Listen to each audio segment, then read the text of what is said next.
Chapter 296. Yu Qiliang, the dean of a university's Department of Pharmacy, found Su Yiyan with many twists and turns. That day, he happened to see Su Yiyan's live broadcast from his student's channel. He also happened to know that Su Yiyan had been framed, so he personally opened an account in her live broadcast room to observe and hook up with her.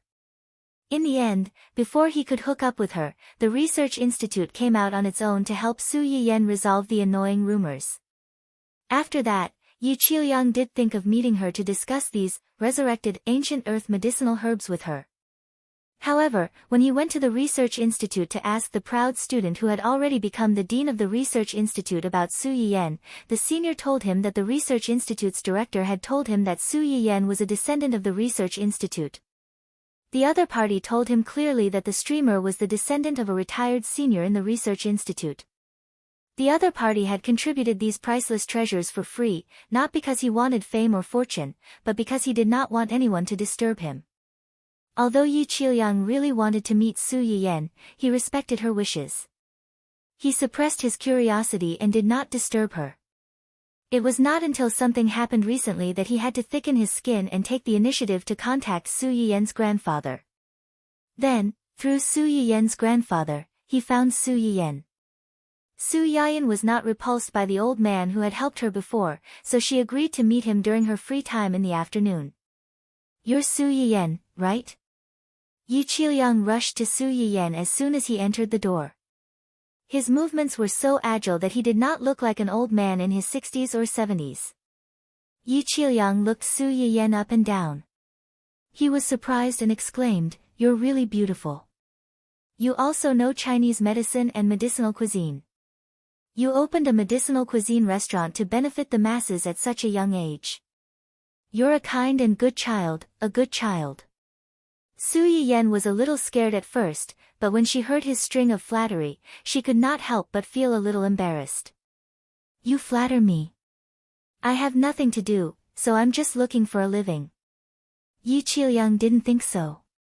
He smiled and said, "You don't have to be modest. Not to mention, with your family's conditions, you don't need to worry about making a living. If you really opened this shop for survival, you wouldn't have given those Chinese medicine seeds to the research institute for free." Su Yiyan smiled but did not reply. She didn't give out the seeds for a simple purpose. Moreover, she had investigated this professor before and knew that he was a respectable senior who had dedicated most of his life to pharmaceutical research. Therefore, she didn't argue with him. "Previously, I encountered some unpleasant things during the live broadcast. Thank you for speaking up for me, Professor. I have always been very grateful." Su Yiyan paused and sat opposite Yu Qiliang. She smiled and said, "I know that Professor Yi has always been interested in Chinese medicine. So, are you here to ask me about Chinese medicine? I did want to ask you about those medicinal herbs before, but that's not the reason why I'm here today." Su Yiyan was startled and a little surprised. "That is, I heard that you can give acupuncture to people." Su Yiyan was even more surprised. So far, she had only given acupuncture to 3 people. One was Ning Chirue, who was gradually entering the recovery period, another was Fan Weiming, who came to see her infertility, and the last was her own husband. "Where did you hear about this?" Yu Qiliang saw Su Yiyan's surprise and defensiveness. He didn't hide it and said truthfully, "Don't be nervous. I heard about it by chance at the Qi family." "The Qi family?" Su Yiyan instantly understood who the problem was. Ning Chirue. Chapter 297. Yes, yes, yes. That should be the name of the Qi family's grandson. Su Yiyan caught the main point and probed, "You know Ning Chirue's grandfather? Old man Qi and I are in-laws. His son is my son-in-law." Su Yiyan was speechless. She had to give in to the intricate relationship between in-laws. It turned out that a few days ago, Ning Siyuan and his brother could not completely hide Ning Chirue's illness from the public. As the youngest child of the Ning and Qi families, Ning Chirue had been doted on by both families since he was a child. The two families almost had their world come crashing down. Ning Siyuan, who knew the truth but did not report it, almost had to eat his own father's bamboo shoots fried with meat. When the two families were in chaos, Yi Qiliang happened to be a guest at the Qi family's house, so he was concerned about his in-laws. That was how he found out about Ning Chirue's illness and that someone was treating him using the ancient Earth's traditional Chinese medicine methods. Yi Qiliang could still hold himself back from looking for her when Chinese medicine suddenly appeared. However, after learning that Su Yiyan actually knew acupuncture, which only existed briefly in ancient books, Yi Qiliang could no longer sit still. I know it's a bit abrupt to suddenly look for you, but I'm so curious and excited that I couldn't help but come and see you in person. Yi Qiliang could not help but stand up again and stare at Su Yiyan with bright eyes. Did you really use the ancient Earth's traditional acupuncture to treat old man Qi's grandson? Theoretically speaking, it should be. Yi Qiliang did not care about Su Yiyan's faulty wording. He looked at Su Yiyan with a burning gaze. I heard from the Ning family's boy that you used acupuncture and a kind of herbal incense. Acupuncture is divided into acupuncture and moxibustion. The herbal incense you mentioned is one of the moxibustion methods. Then, Su Yiyan looked at Yi Qiliang's hesitant expression and took the initiative to ask, do you want to see the acupuncture needles and the moxibustion incense? Can I? Su Yiyan nodded and took out the set of acupuncture needles that he carried with him. The moment he opened it, Su Yiyan could clearly hear a few gasps coming from the surroundings. The young man beside Yi Qiliang could not help but complain, isn't this needle a little too long? Yi Qiliang was not frightened by these needles. Instead, his eyes lit up as he asked, are these the needles used for acupuncture? This is my first time seeing it. Can I touch it? The corner of Su Yiyan's mouth twitched slightly. Sure, I've just disinfected this needle before coming here. Sterilized? Yi Qiliang looked eager to give it a try. Then can you help me bandage it? Everyone, Su Yiyan was speechless. In all her life, this was the first time she had met such a brave warrior who was so eager to be stabbed. Indeed, an old senior who had sacrificed himself for art was not someone ordinary people could compare to. You can forget about it. This young lady doesn't seem to be feeling very well. You can give her a couple of needles to see what happens. The young lady who was suddenly called out. I'm not, I don't want it. Today, two of Yi Qiliang's outstanding students came with him. One was a boy and the other was a girl. The girl's name was Su Yanjun, and the boy was Peng Jiaji, who had sent the video to Yi Qiliang and asked him to take notice of Su Yiyan. No need, I'm fine. As soon as Su Yanjun finished speaking, she could not help but let out a particularly loud burp. Burp, Su Yanjun, everyone. Chapter 298. Su Yiyan chuckled. How long have you been burping? You've been burping since you came in. Su Yanjun opened her mouth and was about to say something, but she couldn't help but burp again. The courage that she had worked so hard to muster was mostly gone with the burp. She said miserably, it started the day before yesterday. I didn't take it to heart at first, but I didn't expect it to get worse in the past 2 days. Burp, Su Yanjun burped as she spoke. It was fine when she didn't speak, as she could hold it in. But now, it was like a switch was turned on, and she would burp every few seconds. Su Yanjun couldn't stop trembling every time she burped. She looked funny and pitiful. Burping is also called hiccup in Chinese medicine. There are many reasons to cause hiccup. It can be fear of the cold or stomach heat. Give me your hand and I'll take your pulse. You know how to take pulses? Yi Qiliang exclaimed. He stared at Su Yiyan as if he was looking at a talking golden doll. Su Yiyan was embarrassed. I know a little. Su Yanjun heard Su Yiyan's words and subconsciously glanced at her teacher. She found that his attention wasn't on her at all. She turned to look at her senior for help. Peng Jiaji received his junior's pleading gaze. His expression changed slightly, and he comforted her in a low voice. It's okay. We're all here. She won't do anything to you. Our dean is considered an authority in this area. If she doesn't have real skills and dares to exaggerate in front of the dean, isn't she seeking her own death? Also, didn't you see the recording in the live broadcast room? Maybe she really has a way. Su Yanjun heard him say so much, and her heart calmed down a little. She reached her hand over. Su Yiyen pinched her wrist and carefully felt it. He quickly came to a conclusion. Have you eaten something particularly cold recently? Something cold? Su Yanjun carefully thought about what she had eaten in the past few days and asked tentatively, does sea crab count? Yes. Su Yiyen withdrew his hand. Your body belongs to the weak type. You're congenitally deficient, and your constitution is cold. Now that it was winter, crabs were cold food, especially sea crabs, which were even more effective. Did you not even add scallions, garlic, and ginger when you ate the crabs? Su Yanjun was dumbfounded and nodded subconsciously. Her uncle was a businessman. When he came back from the seaside city at the end of the year, he brought back a few especially huge sea crabs. He said that they were especially delicious and that the whole family should try a few. That thing looked quite scary. Her mother didn't know how to cook it, so she just boiled some water and steamed it. Then, she added some salt and was done. Now that Su Yiyen mentioned it, she suddenly remembered that on the night she ate the crabs, her stomach did not feel well and she had diarrhea twice. When he woke up the next day, he started to hiccup. When eating seafood, it's best to add some ginger, vinegar, and white wine. Otherwise, not only will it taste fishy, but it will also be cold and can't be suppressed. Su Yanjun looked embarrassed. She thought to herself that she hadn't eaten seafood in the past few years, so how would she know about these taboos? She didn't think that her condition had anything to do with her uncle.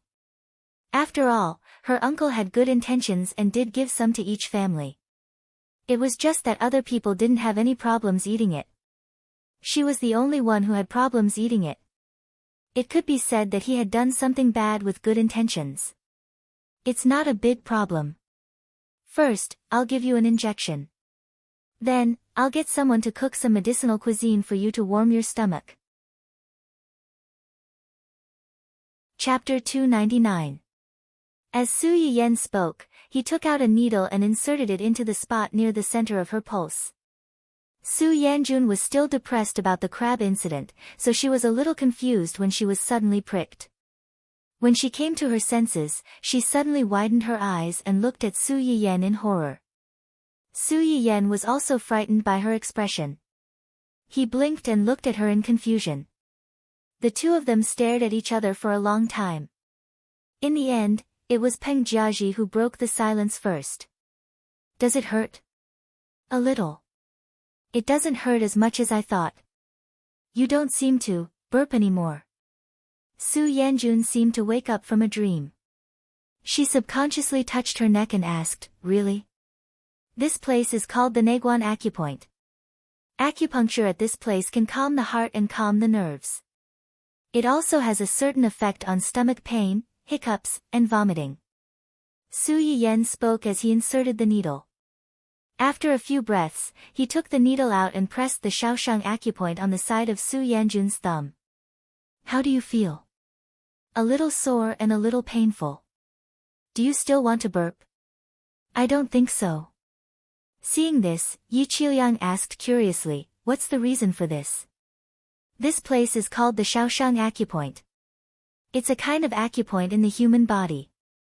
Because there are a lot of nerve branches in this place, acupuncture is generally not done. But when you burp, press on this position to make the patient feel sore for about half a minute, and it will have a certain effect of stopping the hiccups. Su Yanjun and the others were not the only ones who had never heard of what Su Yiyen said. Yi Qiliang was also very curious about it. His eyes, which were full of vicissitudes of life, became brighter and brighter. Next, I'll ask someone to cook some medicinal cuisine to treat your stomach cold. Half a minute later, Su Yiyen withdrew his hand and asked, do you dare to eat mutton? Yes. Okay, I'll ask them to stew a pot of pepper mutton soup and a bowl of ginger porridge for you. Wait here for a while. Su Yanjun, who had personally experienced the wonders of acupuncture, believed most of Su Yiyen's words, but, how about we forget about it? A trace of embarrassment flashed across Su Yanjun's face. I didn't bring much money today. As soon as Su Yanjun finished speaking, Yu Qiliang spoke up first, it's fine, it's fine. Teacher Su, just let them stew it. I'll pay for everything here today. Teacher Su. Su Yiyen was a little confused by this strange nickname that suddenly popped out. Su Yanjun was a little flustered. Professor, there's no need. This is too, however, Yu Qiliang interrupted her first. You did well on your thesis this semester. Take it as a reward from me as your mentor. I'll treat you to a meal. Moreover, all of you are here to accompany me today. How can I let you pay for it? But, no buts. It's settled then.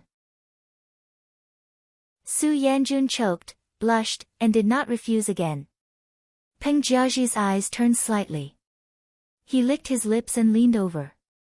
He chuckled and said, Teacher, since you've already invited Yanjun, why don't you treat me as well? Yu Qiliang glanced at him and said in disdain, I'm not treating you. You pay for it yourself. Teacher, you're biased. Biased, my ass. Why don't you take a look at the damned thesis you handed in last week? It almost pissed me off. How dare you ask me to treat you to a meal? I'm already being magnanimous by not treating you to a meal with my teaching rod. Yu Qiliang pretended to hit him. Peng Jiaji hurriedly ran out and stood in front of them. He said embarrassedly, Miss Su, look at my crooked neck. Can it be treated? Do you want to give me a few injections too? Su Yiyen was speechless. Chapter 300. The crooked neck that Peng Jiaji mentioned was not really crooked, but a stiff neck. A week ago, Peng Jiaji went back to his hometown. Due to the new house moving, he temporarily stayed at his uncle's house for 2 nights. He was used to a soft pillow, so after sleeping on his uncle's hard, super high pillow for 2 days, he could not move his neck anymore. It hurt when he tried to straighten it slightly, and it turned a good young man like him into a crooked neck. If this continued, how could he find a wife in the future? Wasn't this a blatant warning to girls not to hang themselves on his crooked neck? Su Yiyen got up and pressed him into the chair. She looked around for a while with a serious expression. Peng Jiaji's heart suddenly thumped, and he trembled as he asked, Can it be cured? Yes. Su Yiyen pondered for a moment, but you don't need to use acupuncture. Let me give you a massage. Massage? Yu Qiliang's mind was hooked by this new term. It's also a kind of treatment technique. If it's light, it can dredge the meridians and adjust the blood flow. If it's heavy, it can set the bones. However, a normal newbie should pay attention to the control of strength. If the strength is too light, it will not be able to achieve the treatment effect. If the strength is too heavy, it may cause the patient to be injured or even worsen the injury. Su Yiyen herself had the support function to help her quickly familiarize herself with these basic skills, but others might not have this awareness. If Yu Qiliang saw that she had helped his student with a few massages, he would go back and find someone to test the problem. If he pursued the matter, he might come to her. It was better to be prepared in advance. Yu Qiliang listened to Su Yiyen's words thoughtfully and did not rush to ask. Su Yiyen did not mind. After washing her hands, she pressed on Peng Jiaji's neck. The treatment of stiff neck mainly used the Feng Qi, Feng Fu, Tianzhu, and other acupuncture points. She repeatedly massaged them to relax the muscles and relieve the spasms. For more serious cases of stiff neck, she also needed to use some extreme measures. Peng Jiaji's stiff neck was already considered serious because of the time and the nerve compression. After Su Yiyen finished the initial massage, she took a deep breath and said in a low voice, Relax. Then, she used her left palm to support his chin and her right palm to support the back of his head, slowly rotating his neck. When Peng Jiaji completely relaxed, she suddenly increased the rotation and exerted force. A cracking sound broke the silence in the room, causing the atmosphere in the room to stagnate. Peng Jiaji. Everyone in the room. A few seconds later, Peng Jiaji jumped up from the chair and screamed, "Head, head, head. Is my head still there?" Su Yayan. Everyone. Yi Qiuliang was the first to react. He was shocked and angry. Are you a pig? If you don't have your head, would you still be a ghost if you're still alive and kicking and screaming like a ghost? Only then did Peng Jiaji remember to reach out to touch his neck and head. It's still there, and... Peng Jiaji looked at this and then at that and became more excited. It's fixed, fixed. Good for you. Yi Qiuliang looked at this student who was less mature than a girl and scolded him jokingly. He turned to Su Yiyan and said, "Miss Su, just now to put it bluntly, stiff neck means that his neck is a little dislocated." I pushed it back. Su Yiyan wiped her hands and said wittily, "I'll say it again. Do not imitate dangerous actions. If you're not a professional, that push just now might have really caused the neck to crack." Peng Jiaji. Everyone. Chapter 301. Peng Jiaji's face was ashen. He felt a sense of fear and relief after escaping from a disaster. Your pillow is mainly due to your improper sleeping posture and the pillow. Be more careful in the future. You don't want to experience that again, right? Peng Jiaji nodded with a pale face. He felt that after today, the word pillow would leave a psychological shadow in his heart. QAQ. After the scare, they no longer had any doubts about Su Yiyan's ability. Su Yiyan had just informed the kitchen to prepare an extra portion of medicinal cuisine for Su Yanjun. When she looked up, she saw Yi Qiuliang's excited and twisted expression. She was so frightened that she gasped. Su Yuxuan and Qing Juanhao, who came along because they were worried, had been on the sidelines. They hadn't even reacted to the fact that their little sister, niece, had learned these strange abilities that they had never heard of before. When they saw this scene, they frowned slightly and rushed to Su Yayan's left and right, blocking Yi Qiuliang, the weird grandpa, to prevent him from doing anything strange to Su Yayan. Yi Qiuliang also realized that he had lost his composure. He coughed softly and rubbed his hands. "I don't mean any harm. I'm just a little excited. Also, I have something that I need Teacher Su's help with. You can just call me by my name." Su Yiyan still didn't let down her guard. She had a feeling that something bad was going to happen after Yi Qiuliang called her Teacher Su. As it turned out, her sixth sense was quite accurate. "What do you want me to help with?" "I'm going to set up a new subject in the school." Qing Juanhao furrowed his brows and asked first, "What subject?" "It's a subject that specializes in teaching people how to identify these Chinese herbs and how to use them. It's also a subject that allows people to choose some Chinese medicine skills." Su Yiyan was startled by his words. A bold idea came to her mind. "You can't be. I want to invite Miss Su to be a special lecturer for this subject." "Teacher?" Su Yiyan was stunned. No wonder he kept calling her teacher. He was waiting for her. No. I can't do it. I've never wanted to be a teacher.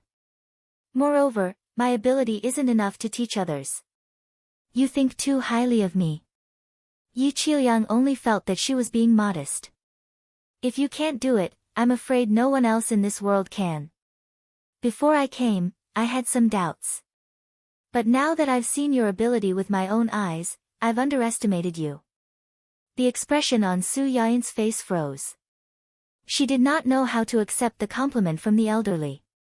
Yi Qiuliang misunderstood her hesitation and said dejectedly, "Of course, I also know that this request is very presumptuous.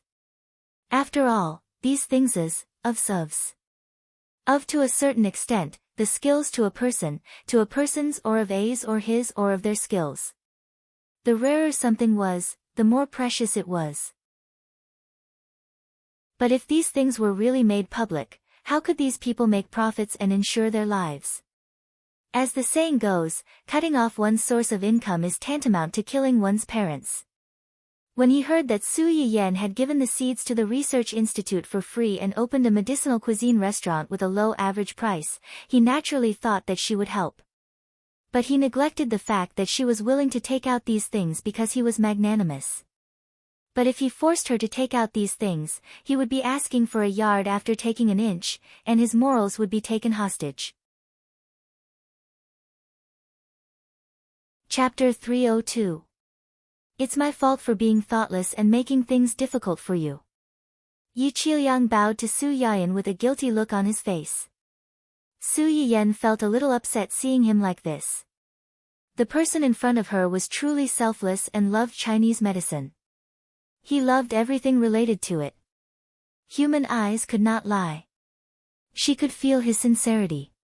He had never thought of keeping these things in his hands to amass wealth. But asking her to teach others, Su Yiyan took a deep breath and tried to ask the system, can I teach what I've learned in the system to others? The system was silent for a few seconds before responding. Yes. There won't be any bad consequences, right? No, there won't be any problems when the host taught the method of medicinal cuisine to her subordinates, right? That's not the same. The effects of medicinal cuisine are relatively weak. Moreover, the medicinal cuisine in the restaurant can only be made with my permission, so it's still within my control. He's asking me to teach those I don't know. What if she really taught some people, but those people's abilities were not good enough, but they went to treat others for the sake of their unconventional vanity? Would it be her fault if something went wrong? The system was silent for a few seconds before speaking again. The host's concerns are reasonable. However, there was a saying in ancient Earth, the master can show you the way, but the cultivation depends on the person. Some people can do the same thing well, while others can't. This is very normal. Those who can do it well will continue to persevere, while those who can't will be eliminated. The system was different from humans. It had a powerful database, so its words were naturally more rational. However, host, are you sure you want to do this? What? If you teach these things, the host's abilities will be replicated. Perhaps it won't be that special to the world anymore. At that time, it might be more difficult to steal the halo of the female lead. Host, don't you want to change the fate of yourself and your family? Su Yiyan's heart trembled. She couldn't help but struggle. After Yi Qiliang apologized, he didn't want to disturb her any longer. He left with his 2 students. However, 1 second before he walked out of the room, Su Yiyan called out, Professor Yi, I need to think about it. Yi Qiliang stopped in his tracks and turned to look at her in surprise. Su Yiyan avoided his eyes, not allowing him to affect her too much. I need some time to think. The fact that Su Yiyan did not reject him directly meant that he was still struggling in his heart. He was not completely indifferent to his proposal. A glimmer of hope appeared in Yi Qiliang's eyes again. His eyes reddened as he said, all right. Take your time to think about it. There's no rush. No matter what decision you make, you don't have to worry. It was easy to refuse a purposeful plea, but a humble plea could always soften one's heart. After Yi Qiliang and the others left, Su Yiyan heaved a huge sigh of relief. However, she saw her brother and uncle looking at her with complicated expressions. What's wrong? Is there something on my face? Qing Juanhao's face was unprecedentedly serious. Yan, how do you know all these things? Clearly, I've never heard you mention them before. Su Yuxuan echoed, that's right. We've lived together for over 20 years. As your older brother, I actually didn't know that you knew all these strange things. The medicinal cuisine from before was one thing, but now. Su Yuxuan never realized that the little sister he had doted on since childhood was so unfamiliar. Chapter 303. It wasn't that Su Yiyan hadn't imagined such a scenario before, but when it really happened, there was an indescribable complexity in her heart. After a moment of silence, she said in a hoarse voice, detected that the host has the intention to expose the system. Warning, warning, warning. The words that were about to come out of Su Yan's mouth were forcefully stopped by a bunch of big red and bold exclamation marks. What? I'm saying that the reason why I know and understand these things is because of Grandpa. Grandpa? Su Yuxuan turned to look at Qing Juanhao, and they both saw the unexpected surprise in each other's eyes. You're saying that Grandpa taught you all these things? To be precise, it's the information that Grandpa gave me. Qing Juanhao still didn't believe it. Why haven't I heard Dad mention this before? Su Yiyen's eyes were slightly red, and she tried her best not to let the two of them see her nervousness and guilt. This is a secret between Grandpa and me. A secret? Qing Juanhao felt more and more ridiculous. Then why are you talking about it now? Moreover, Dad was clearly very surprised when he saw you cook those dishes before. Most importantly, if his father already knew about these things, then why didn't he say a word for so many years when he could have helped them? Why did he just watch them do all kinds of things for their child? Su Yiyen knew what Qing Juanhao wanted to say, so she hurriedly explained, I got the medicinal cuisine recipe from an old friend of Grandpa's who passed away 2 years ago. Although Grandpa knew about it, he didn't know what was written in it. An old friend who passed away. Qing Juanhao's mind was a little confused. Did his father have an old friend who passed away 2 years ago? Yes, it's an old friend who lives in a more remote area. You can go back and ask Grandpa. Qing Juanhao was originally skeptical of Su Yiyen's words, but after seeing how certain she was, he was a little shaken. Really? Of course it's true. Why would I lie to you? After the first lie came out, the rest followed suit. As for why I'm willing to tell you now, it's because you asked, and I don't want to lie to you. Moreover, since I've already decided to take these things out, rather than letting your imaginations run wild, I might as well tell you the truth. Su Yiyen looked at Qing Juanhao apologetically as she said, Uncle, I didn't mean to be indifferent to your anxiousness. It's just that my treatment method is too unique. I haven't tried it in the beginning, and I'm afraid that I'll cause problems. Also, before this, I wasn't sure if I could really help you. I was worried that if I gave you hope, you wouldn't be able to get pregnant. Qing Juanhao's face finally looked better. He also realized that he had pushed himself into a dead end. He sighed softly and said, I don't blame you. Your aunt won't blame you either. We should be thanking you that she's pregnant now. Su Yiyen smiled and secretly breathed a sigh of relief. Su Yuxuan still felt that something was wrong. She frowned and said, I believe you when you say that Grandpa gave you the information. After all, Grandpa has so many books. It's reasonable for you to occasionally find 1 or 2 miscellaneous books that you're interested in. But what about those medicinal herb seeds? Su Yuxuan stared at her sister, trying to find an answer from her eyes. How do you explain those medicinal herb seeds? I heard that those seeds aren't in the research institute. Where did you find them? Chapter 304. Su Yiyen's heart skipped a beat when she heard this. She secretly rejoiced at her grandfather's foresight. Back when she decided to give the seeds to the research institute, her grandfather was worried about her situation and generously gave her an empty shell team at the border. To the outside world, it was said to be involved in all kinds of zoology and botany research. Su Yiyen's Chinese herbs were accidentally discovered there. Of course, this empty shell team was just a false name to deceive some observant people. They would still know what they needed to know. It was just that in the game between superiors, most people only cared about benefits. They had a tacit understanding that no one should cross the line. Those seeds were the research results of one of my grandfather's subsidiary companies. The research only started a year ago.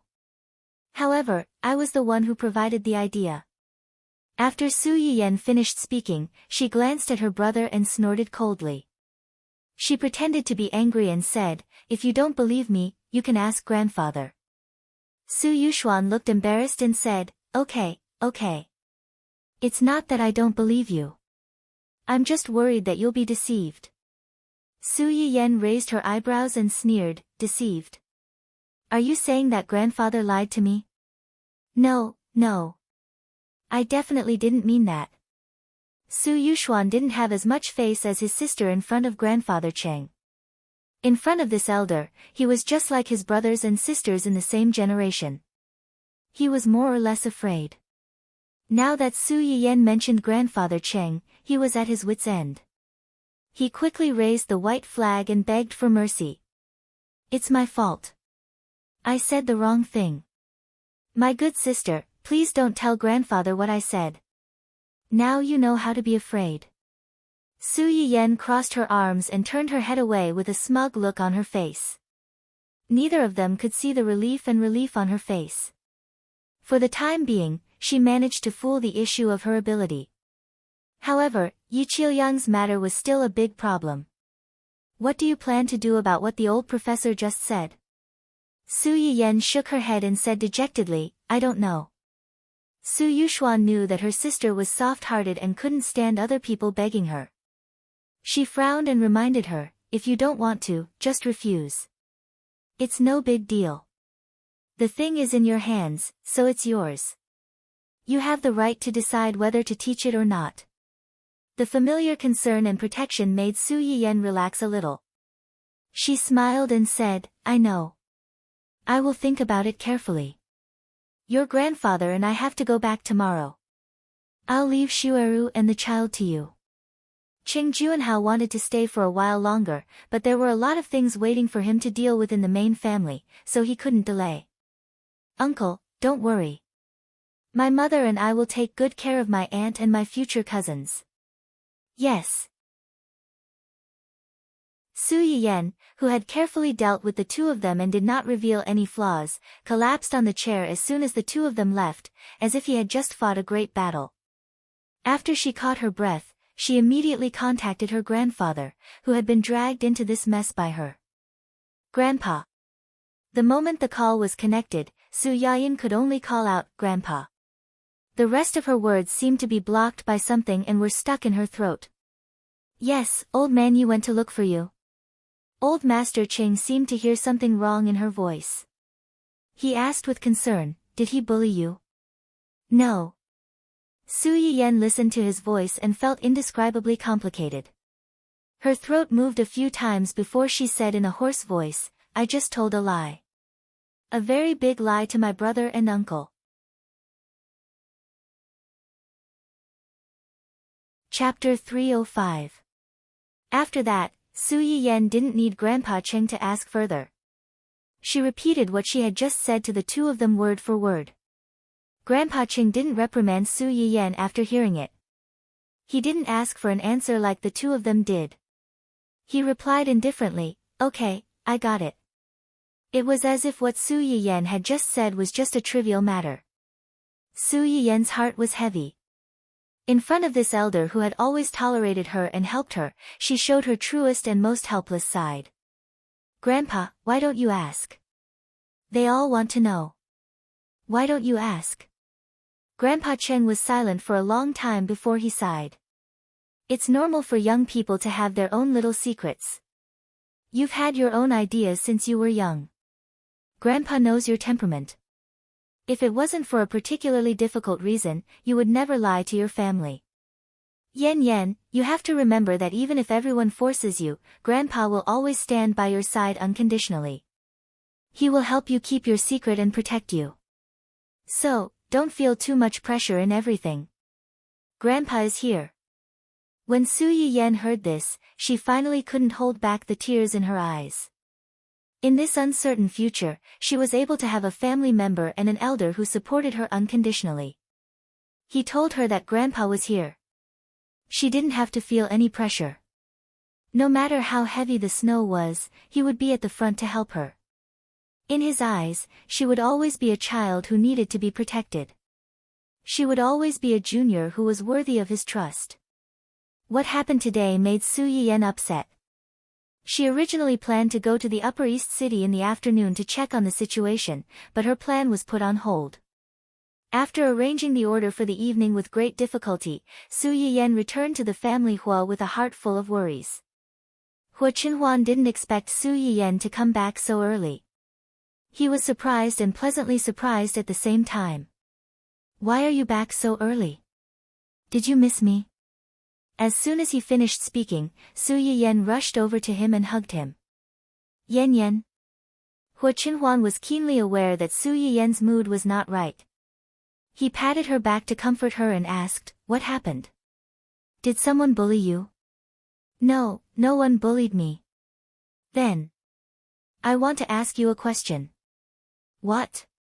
"If there's something that benefits the public, but it may not be appreciated by others, or even cause trouble for you and by your family, would you do it?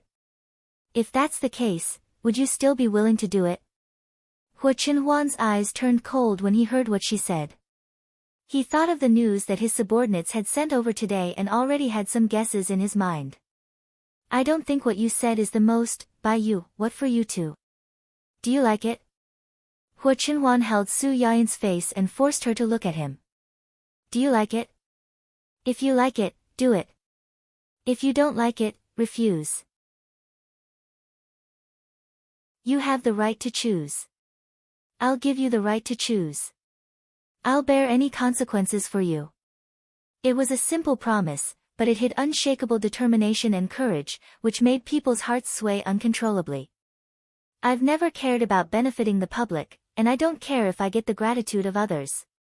I've always only cared about you. If you're happy, I'll be happy. If you're sad, I'll be sad. Life is full of emotions, greed, anger, stupidity, and slowness. They all belong to one person." Chapter 306. Su Yiyan was amused by Hua Chenhuan's words. As she laughed, tears came out of her eyes. "Grandpa and you'll spoil me like this." Hua Chenhuan used a little strength and placed Su Yiyan on his lap. He teased, "I'm curious. What will you be like after I spoil you?"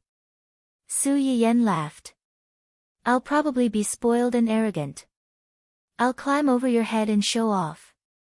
For example, if I'm in a bad mood today, you'll sleep in the guest room alone tonight." Hua Chenhuan's eyes darkened, but he said, "You've been wronged outside and are in a bad mood. It's natural for me to let you sleep in. But I'm afraid I won't be used to sleeping in separate rooms." "Su Yiyan. You won't be used to it. Didn't you sleep alone before? We've only slept together for 2 days, and you're already not used to it. You've developed this habit too quickly. If I wake up in the middle of the night and miss you, and there's no way to enter your room from the front door, I'm afraid I can only learn from others and sneak in through the window." "You'll climb through the window?" Su Yiyan was angry and amused. "Are you crazy? Aren't you afraid of falling if you climb through the window?" Su Yiyan couldn't say that word. She could only glare at him. Hua Chenhuan wasn't scared off by Su Yiyan's glare. Instead, he revealed a sly smile. "So, can you bear to do it?" "What?" "Sleeping in separate rooms means a night attack. If you attack me at night, I might get hurt. Can you bear to do it?" "You." Su Yiyan's eyes narrowed. How could she not understand that she had been tricked? She couldn't bear to hit him, and she didn't know how to scold him. In the end, she could only snort coldly to express her dissatisfaction. Hua Chenhuan didn't intend to let her go so easily. He continued to ask, "Can you bear to do it? If you don't answer, I'll take it as a yes. I'll ask Uncle Zhang for a ladder later." Not only did he climb through the window to launch a sneak attack, he even sought outside help. And he even asked Uncle Zhang for help. If he were to spread the news, wouldn't everyone in the family know about it? It might even spread outside. Su Yiyan admitted that she could not afford to lose this kind of face. Her face was so red that it was about to bleed. She flew into a rage out of humiliation. I don't want to, she said. "Then how about the rooms?" Su Yiyan glared at him fiercely. "No more." Hua Chenhuan laughed and said helplessly, "Is this what you mean when you say that she is spoiled? If that's the case, I hope you can be more arrogant. Su Yiyan was stunned. She vaguely understood the meaning of Hu Qinhuan's words just now. The tears that she had suppressed with great difficulty once again rushed to her eyes. Hu Qinhuan lowered his head and kissed her eyes. Then he moved down and gently kissed the tear stains on her face. There wasn't the slightest bit of lust. There was only tenderness and heartache. There was also a trace of inhumane possessiveness. Do what you want to do. Don't underestimate your husband. Even if the sky falls, I can hold it up. When Su Yiyan heard him say this, her expression was a little subtle. He could hold it up even if the sky fell. In her previous life, he had done it. After she died, he personally pierced the sky, causing the world to collapse. Because of this, she was given a chance to start over.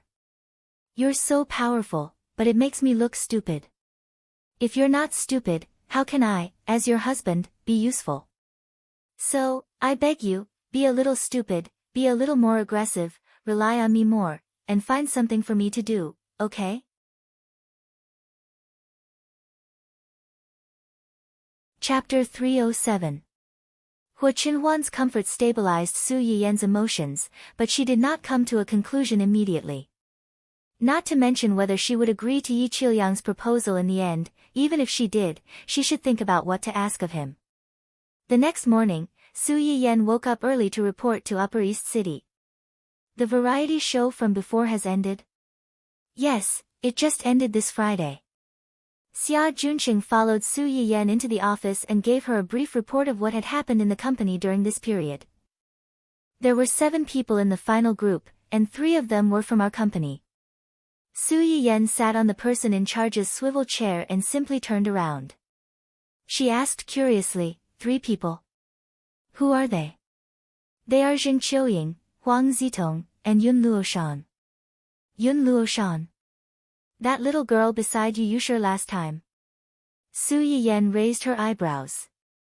If she remembered correctly, that girl seemed to be in the 20th position at that time, which was why she was squeezed out by Wen Jingping.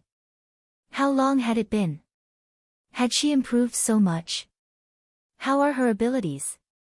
She sings very well. Her voice is quite recognizable and steady. She's not very good at dancing. Xia Junqing was a little surprised that this girl could persist until the end. I heard that she tried her best to suppress Wen Jingping in the second half of the show. She worked very hard. Su Yiyan nodded thoughtfully and smiled. She knows how to use her strength to shut people up, not her ability and bravery. Not bad. It's just that most young people her age don't have independent opinions and are easily influenced by others. Who's her manager? How's his character and ability? Her manager's surname seems to be Chao.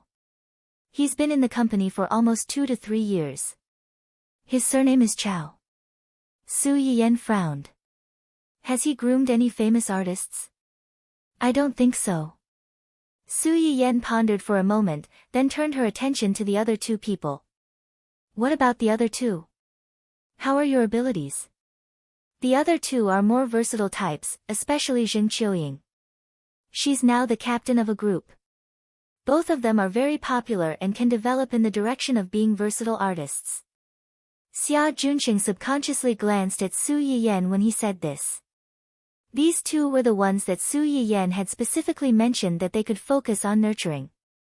With their abilities, even without Su Yiyan's words that day, the company would definitely focus on promoting them. However, he was able to tell with a single glance that these 2 were more capable than the others.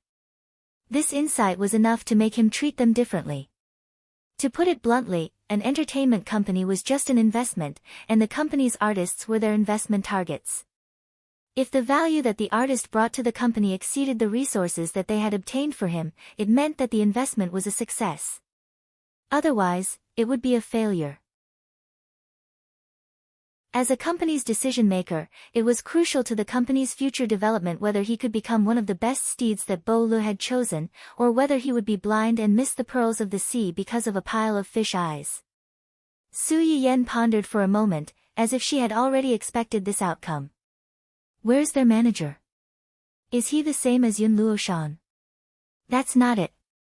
Xia Junqing flipped through the relevant information of the two and quickly found the information about this manager. He's a newcomer behind the scenes. He used to do variety shows. The reason why he can manage Xing Qiuying and the others is that they were discovered by him. Chapter 308. When Xia Junqing said this, he subconsciously asked Su Yiyan, "Do you want to change their manager?" Su Yiyan pondered for a moment and shook her head. "Let's see his ability first. Don't underestimate the connections of people in the industry." Xia Junqing's eyes flashed slightly, and he did not speak again. After understanding the remaining three Miao Miao, Su Yiyan asked the unlucky one, "How's Yu Yusher's injury?" "She's already recovering, but, what?" "She originally planned to be a singer, so this injury will definitely take some time to recuperate. Also, she signed the shortest 3-year contract. Although there are still more than 2 years left, the Yu family is very likely to terminate her contract and withdraw from the entertainment industry after this incident." This result was also within Su Yiyan's expectations. It's a pity. Yu Yusher was able to enter the top 20 without relying on her identity as the second daughter of the Yu family. Moreover, she was ranked relatively high, which meant that she had some ability. Before this, she had also heard from Xia Junqing that she did not enter the entertainment industry for fun. She really wanted to work hard and make a career for herself. She was driven, and her family background was there. What was the saying? The scary thing was not that others were better than you, but that those who were better than you were worked harder than you. If the Yu family really insists on terminating the contract, and she herself has this intention, then let's terminate it.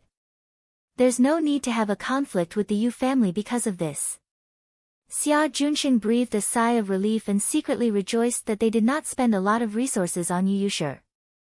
If they really terminated the contract, the loss would not be particularly great. By the way, there's one more thing. What is it? How's Ning Qirui's illness? It's slowly getting better. Su Yiyan looked up at Xia Junqing as if she sensed something. Why are you suddenly asking about him? Did something happen? He hasn't taken any jobs during this period of recuperation. His fans seem to have noticed and mistakenly thought that the company had frozen him, so they started to support other newcomers. Su Yiyan frowned. She had been busy with the wedding and the restaurant, so she hadn't been online for a long time. This was the first time she knew about this. I understand. Ning Qirui's family already knows about his illness, so there's no need to continue hiding it. I will arrange for him to post a status update to tell those fans the truth. When the time comes, remember to let the company's official account repost it to show the company's attitude towards this matter. Xia Junqing was, after all, a veteran of the company. When he heard Su Yiyan's words, he was keenly aware that it was a great opportunity to improve the company's image and gain a favorable impression from the fans. Immediately, he said, "Okay, the PR department will carefully consider the words according to Ning Qirui's post." Yes. However, it will take at least a few more months for that guy to recover. During this period of time, the company can't do nothing. We have to cultivate more new blood. You don't have to worry about that. Shui Kaiwei and Heng Hui will be back soon. When the time comes, they can help heal a few newbies. Shui Kaiwei and Heng Hui were the stars of Dongqing City. One was a movie queen, and the other was a heavenly king. With these two top stars leading the way, the newbies could indeed take fewer detours, but be careful. Don't end up with a bad reputation. The gains don't make up for the losses. Taking a shortcut had its benefits, but it also came with a certain risk. Understood. As the two were talking, there was a sudden knock on the office door. Then, a female secretary pushed the door and came in. She looked embarrassed and said, "President Su, there's a couple downstairs who want to see you."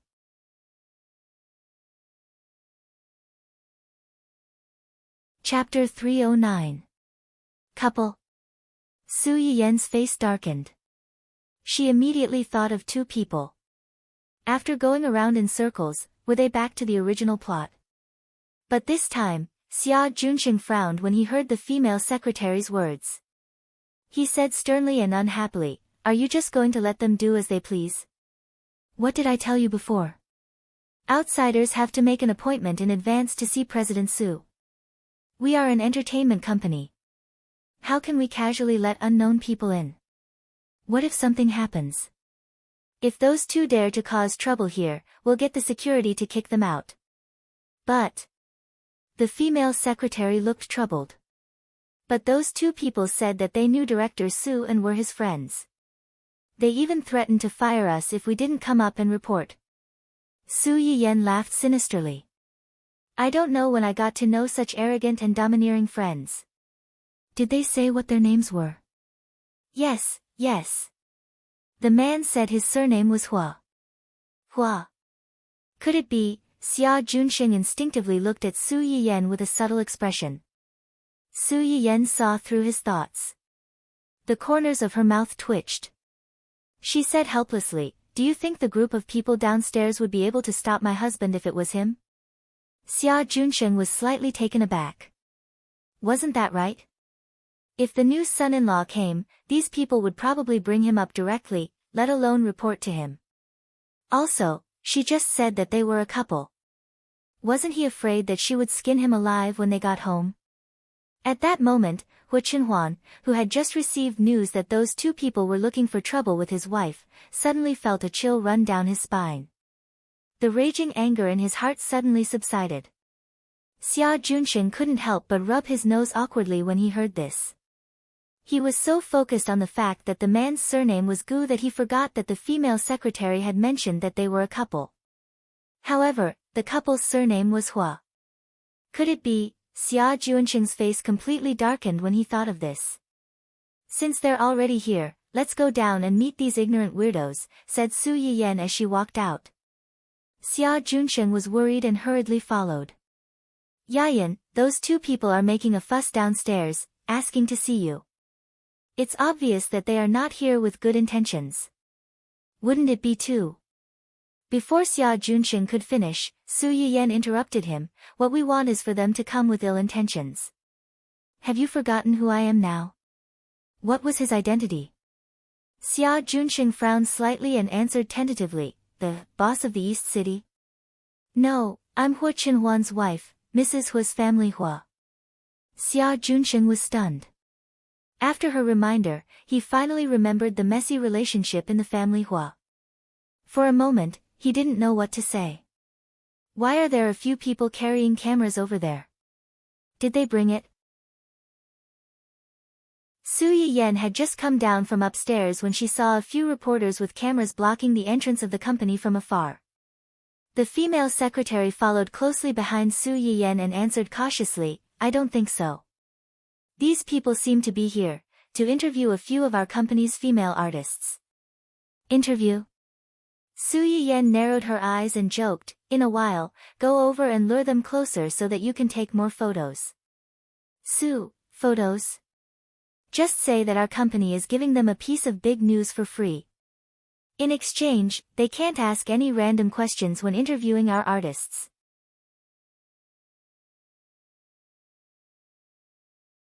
Chapter 310. The female secretary was a little confused, but she didn't dare to ask. While Hu Xiaofeng and his assistant were focused on Su Yiyan, she hurriedly ran out and negotiated with the people carrying the cameras. When Hu Xiaofeng and his assistant saw Su Yiyan coming down, they immediately rushed over aggressively. Su Yiyan narrowed her eyes and didn't go down. She just stood on the stairs with her arms crossed and looked down at the two of them. "What are you doing here? It seems that what happened 2 nights ago wasn't enough to teach you a lesson. You've only been in the hospital for a day, and you're already out. My aunt really didn't go easy on you."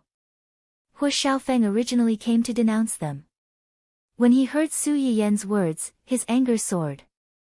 If Wen Jingping hadn't held him back, he would have gone to beat them up in the morning. Su Yiyan was so relaxed because she knew that he wouldn't be able to hit them.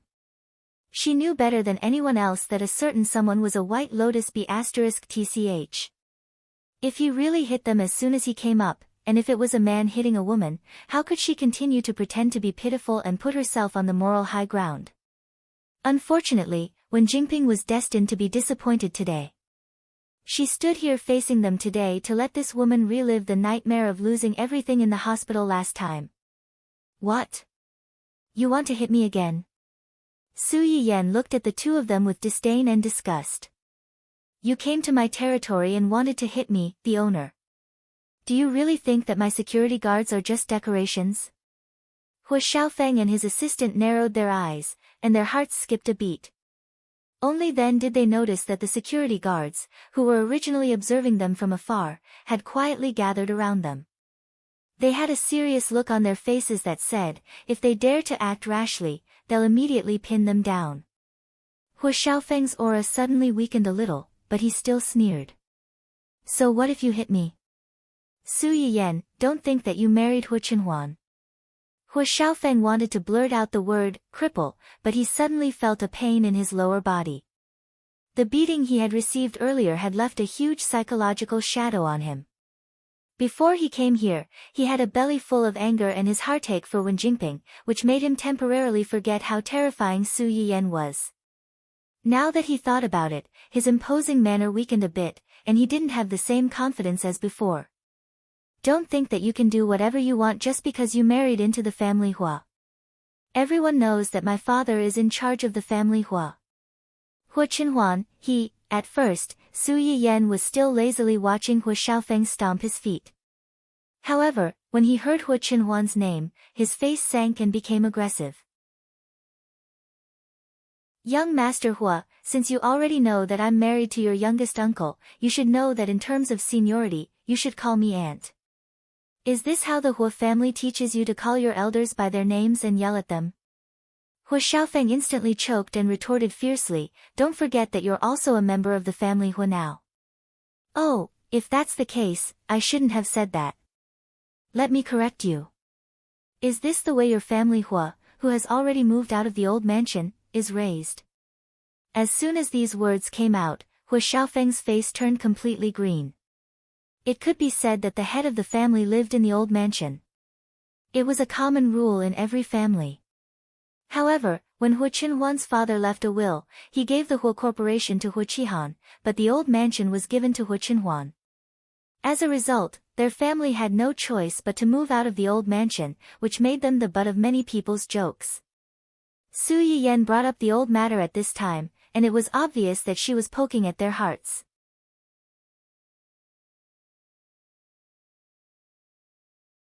Chapter 311. You. Hu Xiaofeng's face was livid. He was so angry that he almost rushed up to her without caring about anything else. Wen Jingping was shocked. She quickly hugged his waist and stopped him. Xiaofeng, calm down, calm down. How do you expect me to calm down? This B*TCH is clearly, Xiaofeng. It was rare for Wen Jingping to yell at Hu Xiaofeng in a loud voice. In her heart, she also felt a trace of resentment and disdain for the man she had chosen. If Hu Xiaofeng's impulsiveness had been a big advantage in her eyes before, then after experiencing how he couldn't protect her in front of her parents and dragged her down at such a critical moment, this advantage had become completely useless. Now she even doubted herself. Was it right for her to choose Hu Xiaofeng as her future reliance? It had to be said that Wen Jingping's yell had some effect. Hu Xiaofeng's struggling strength paused. He looked at Wen Jingping with a bit more accusation in his eyes. Wen Jingping lowered her eyes to avoid his gaze, hiding the impatience and annoyance in her eyes. Miss Su, Xiaofeng was just too anxious. He didn't want to have a conflict with you. You are a magnanimous person. Don't lower yourself to his level. Oh. Su Yiyan responded indifferently and waited for Wen Jingping's performance. Wen Jingping didn't expect Su Yiyan's reaction to be so cold. She was a bit choked at the moment. After a while, she finally found her voice again. She said softly and weakly, actually, we came here today to ask Miss Su something in person. Su Yiyan didn't answer. Wen Jingping waited for a while before she awkwardly continued, we want to ask Miss Su, are you the current boss of Dongqing City? And, is Dongqing City also involved in the investment of Future Star? This should have nothing to do with you, right? Hu Xiaofeng suddenly became anxious. How can it have nothing to do with us? Little Ping, she. Wen Jingping took a step forward and interrupted Hu Xiaofeng before he could finish his sentence. Miss Su, I admit that I've wronged you before. But no matter what, this is still a private matter. You're being irresponsible to your company and your employees. That's right. You're being irresponsible. Su Yayan was almost amused by her righteous accusation. My employees know very well whether or not I'm responsible for my company and my employees. Where did you, an outsider, get the courage and shamelessness to point fingers at me? Are we close? Wen Jingping was stunned. She opened her mouth and was about to say something when Su Yiyan waved at the girls at the front desk and asked them to come over. This lady said that I'm not responsible for the company, and I'm not responsible for you. Is that what you think too? The girls looked at each other, not knowing what to do. It's fine. Tell me honestly, how have I treated you? How has the company treated you? I promise that no one in the company, including me, can do anything to you. There are so many people here who can be witnesses. The company is very good. We have all the benefits we should have. We don't have too much work on a daily basis, and we've never been deducted during holidays. And the people in the company are very kind, unlike some companies that don't treat the receptionists as human beings. With the first one, the few people behind him were no longer nervous. They hurriedly echoed, yes, yes, yes. Our company's atmosphere is very good.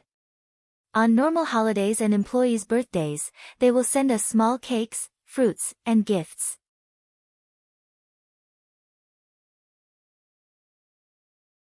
Chapter 312. In my opinion, these are not the most important things. Isn't the most important thing that you can meet all kinds of stars at the gate every day and ask for their autographs occasionally? The girls were chattering about the various benefits of the company and did not notice the extremely ugly faces of the two men. When Jingping saw that before she could accuse Su Yiyan of using public resources for personal gain, Su Yiyan changed the topic and inexplicably promoted the employee benefits of Su Yiyan's management company. Her expression was extremely ugly.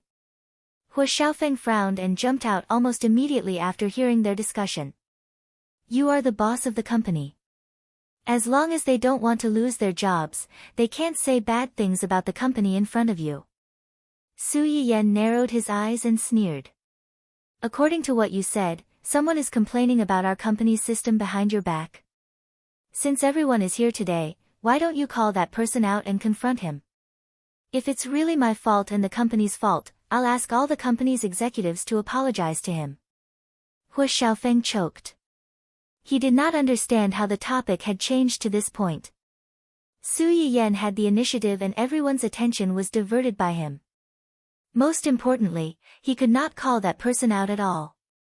The so-called Su Yiyan abusing his power for personal gain was originally their guess and imagination after they found out that Su Yiyan was the boss of Dongqing Entertainment, and Dongqing Entertainment happened to be the main investor of Future Star. It's still the same sentence. They only dare to say these words behind your back. If they really come up to you, will you let them go? That's funny. They are unwilling to stay in the company and suffer, but they can't bear to leave this job. Don't you think it's contradictory? Su Yiyan's casual words nailed Hu Xiaofeng to a dead end. The others gradually came to their senses. Wasn't that right? According to Su Yiyan, the so-called employees that Hu Xiaofeng mentioned were people who were dissatisfied with the company but were reluctant to leave because of the benefits that the company could bring them. Was his complaint about Hu Xiaofeng just a casual remark out of spite, or was he purposely urging Hu Xiaofeng to be the first to stand out for him? If it was the former, then Hu Xiaofeng's actions could be considered as meddling in other people's business. That employee probably hated him now. If it was the latter, then Hu Xiaofeng was an idiot. He had been sold, yet he still wanted to count the money. No matter which type it was, he belonged to the thankless type. The gazes of the people around him instantly became thought-provoking. What a pity, he looked like a dog, but his brain wasn't that smart. How could Hu Xiaofeng not see the pity and mockery in everyone's eyes? He was a young master who had been spoiled since he was a child. How could he endure such humiliation? His face was as black as the bottom of a pot. Su Yiyan only felt an indescribable sense of irony and satisfaction. Of course, she knew that Hu Xiaofeng couldn't find the culprit. Because she knew very well that the reason why Hu Xiaofeng was angry was because of Wen Jingping, and not because of the so-called internal employees of the company. But if she thought about it carefully, this virtual employee was very similar to Wen Jingping. For her own benefit, she asked Hu Xiaofeng to bring her here. She watched with an innocent and hurt face the whole time. She asked Hu Xiaofeng to stand up for her and added fuel to the fire from time to time. She didn't seem to have much of a presence, but in fact, she simply treated Hu Xiaofeng as a marionette. Only Hu Xiaofeng, the idiot, didn't realize it and thought that he was the dominant one between the two. Chapter 313. No matter what, this is an internal matter of our company. The person involved didn't say anything, so why are you jumping into a rage? Su Yiyan rolled her eyes at Hu Xiaofeng mockingly. She changed the topic and said with a faint smile, or do you want to represent all the employees of our company because you're not an employee of our company? Why don't you ask them if they're willing to be represented by you? Hu Xiaofeng was stunned. Only then did he notice that the girls that Su Yiyan had called over, as well as the other employees of the company who had heard the news, were all looking at him with disdain. Obviously, they didn't want to be represented by him. Su Yiyan was too lazy to argue with this fool. She looked at Wen Jingping, whose face was slightly pale, and said, "And Miss Wen, you just said that you let me down. I'm curious, what did you do to me?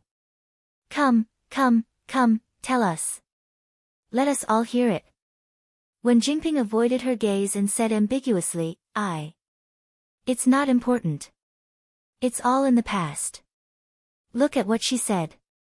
People who didn't know better might think that she was the victim. She was the main culprit. What right did she have to say that it was not important and that it was all in the past? Su Yiyan smiled coldly and said, "Then what do you think is important?" When Hu Xiaofeng heard Su Yiyan's words, he immediately stepped forward and shielded Wen Jingping behind him. He looked like a hero saving a damsel in distress and said, "Of course it's because you hate little Ping because of what happened before. You deliberately interfered with the results of the competition and eliminated little Ping. If you're not abusing your position to take revenge, then what are you? You think I'm the one who eliminated her? Who else could it be if not you?" After being reborn, Su Yiyan still couldn't understand how Hu Xiaofeng could become the world's male lead with such a weird brain circuit. What evidence do you have to prove that I eliminated her? Just because I'm now the person in charge of Dongcheng, and Dongcheng is one of the big investors of that variety show? Hu Xiaofeng frowned. Just as he was about to speak, when Jingping spoke up weakly behind him. "I know my ability is limited, but in the end, Dongcheng took up 3 spots. Although I'm not saying that they're bad, isn't this kind of result a little unfair to those girls who worked hard?" When Jingping made it sound as if the reason why the 3 girls in her company were able to survive until the end was because of the company's investment. With just a few words, he had erased all the hard work of others. How vicious was his mind? Even Su Yiyan could not help but get angry. She immediately retorted, "Look at what Miss Wen is saying. How capable are the artists in our company? How capable are you? Don't you have any idea?" When Jingping was not prepared for Su Yiyan's sudden attack. She was stunned for a few seconds before she thought of retorting, but she was rebuked again. "In Miss Wen's opinion, what do you think is fair? What is the competition in the entertainment industry? It's a competition of popularity and ability. You just said that our company took up 3 spots among the 7 people in the end. That's right, I'm proud of those 3 girls. Because they are capable and talented, and their abilities and talents have been recognized by a wide range of audiences. They have been loved by those who recognize their excellence. They deserve these 3 spots. It's not just them. The 7 people who formed the team at the end of the show also deserved it. People with ability are destined to be famous. On the contrary, Miss Wen.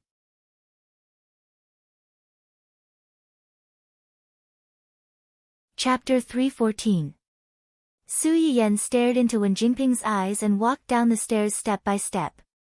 Miss Wen, do you think you're qualified to be one of the 7 contestants? Popularity. If I remember correctly, after Miss Wen successfully passed the preliminary round of the audition, she did something evil. She was suspected of blackmailing a new host on a website. However, she was countersued and lost a lot of money. As a result, her popularity plummeted. After that, there was a quarrel between the top 20 contestants. She caused a lot of trouble and caused a huge negative impact on the program team. Wen Jingping's face was livid. She opened her trembling mouth and wanted to refute, but she realized that she could not say anything. According to the contract of the program team, the female artists participating in the program must ensure that their reputation is positive during the recording period. During this period, if the artist's negative reputation affects the program team has the right to withdraw the artist from the competition and ask the artist to compensate the program team for the series of losses caused by her. This contract requirement was very common. Most of the contracts signed before going on variety shows, shooting commercials, and joining the production team would have such a clause. After all, investors also needed to make money. For artists with bad records who could not bring a positive impact to their investment products and could even smear their products, the best they could do was to minimize their losses. Su Yiyan's identity at that time happened to be one of the investors who held Wen Jingping's lifeline.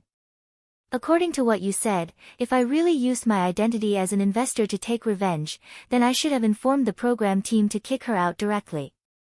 Why would I wait until the end? Why don't you investigate whether Miss Wen's reputation is more positive or negative because of the previous 2 incidents? When Su Yiyan said this, she looked at Wen Jingping meaningfully. Miss Wen, are you here to tell me this now because you want to remind me to seriously calculate how much losses you've caused to the production team? Do you want to take responsibility? Wen Jingping's expression changed slightly and she subconsciously took a step back. Hu Xiaofeng subconsciously retorted, why didn't you think of kicking Wen Jingping out of the program team at that time? It was me. Xiaofeng. Wen Jingping hurriedly pulled Hu Xiaofeng's sleeve to stop him from continuing. She had almost been kicked out of the show twice because she had asked Hu Xiaofeng for help. Although she didn't manage to stay until the end, the program crew had indeed changed their mind after Hu Xiaofeng called them. Wen Jingping naturally thought that the program crew had made her stay because of Hu Xiaofeng's pressure. They came here today to prove that Su Yiyan was targeting her because of her past. She used the program crew's malicious editing to discredit her and even sacrificed the company's artists to ruin her reputation. She wanted to wash away the bad reputation that she had attracted before and splash a basin of dirty water on Su Yiyan and the company under her name. However, if Hu Xiaofeng revealed that he had pressured the program crew to make her stay, she would be the one who had taken shortcuts by the unspoken rules.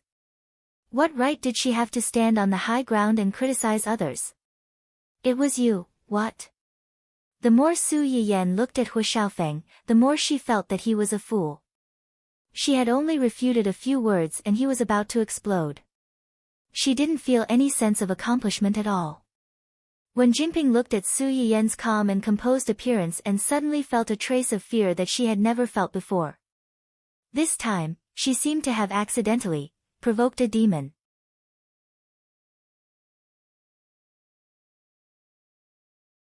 Chapter 315.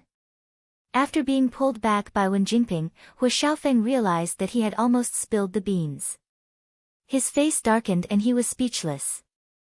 Su Yiyan was sure that he wouldn't dare to say it out loud. She raised her eyebrows and pressed on, why aren't you saying anything? Hu Xiaofeng glared at Su Yiyan angrily. He had no choice but to swallow his grievances. It seems that you've also realized the loophole in your logic. You can't say anything to refute me. Hu Xiaofeng gritted his teeth. If it weren't for Wen Jingping grabbing his arm tightly, he would have pounced on Su Yiyan and torn her apart. However, if he really pounced on her, it was hard to say who would be torn apart. Su Yiyan didn't intend to let them off so easily. Her gaze fell on Wen Jingping. Looking at her pleading and fearful eyes, she raised her eyebrows slightly. She was surprised and amused. It was too late to be afraid now. She didn't have the time or energy to play with these two idiots. However, they were so eager to be slapped in the face. How could she show mercy? Now that we're done talking about popularity, let's talk about ability. Wen Jingping's face turned pale. Just like what Su Yiyan had said before, did she not have the slightest idea of whether she was capable or not? Early on, when it was time to advance from 100 to 60, there were people who questioned why she was allowed to stay when she couldn't even sing or dance. This question became more and more intense as she advanced. Many people who were more capable than her had been eliminated, but she was still allowed to stay. Was there some kind of shady deal? Because of this, many fans of the show became her haters. If it weren't for the die-hard fans she had accumulated during her previous live broadcasts and Hu Xiaofeng secretly throwing money to help her buy votes, she would have been eliminated long ago. I know that I'm not a professional and I'm lacking in many aspects, but I've really worked hard. And the result of your efforts? As soon as Wen Jingping finished speaking, Su Yiyan pointed out the main point with a cold face. Do you sing a song that will satisfy the audience, or do you dance a dance that will make the audience explode? Wen Jingping's Achilles heel was hit. Her whole body shook and she subconsciously took a step back. Seeing this, Hu Xiaofeng hurriedly helped her up and said indignantly, Little Ping said she tried her best. Why are you forcing her like this? I forced her. When did I force her? If telling the truth is considered forcing someone, then I am indeed forcing her. You! Hu Xiaofeng roared in exasperation, you're so mean. How can you always focus on her shortcomings? Can't you look at her strengths? On what basis? What?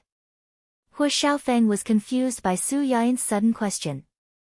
Why do I have to look at her strengths? The program team selection list clearly states that the talent show wants to select truly outstanding talents, not experiencers who come here to play house and treat the competition as child's play. If young Master Hu doesn't understand what this means, I can reluctantly explain it for you. What it means is that this is a competition. It's a competition that is based on ability and audience popularity. Nothing else matters. Have you ever heard of contestants who sign up for a competition and are about to go on stage saying to the organizers, sorry, I'm a newbie. Can you let the experienced veterans go easy on me and give me a ranking? Hu Xiaofeng, don't treat everyone like fools. No one has the obligation to spoil you.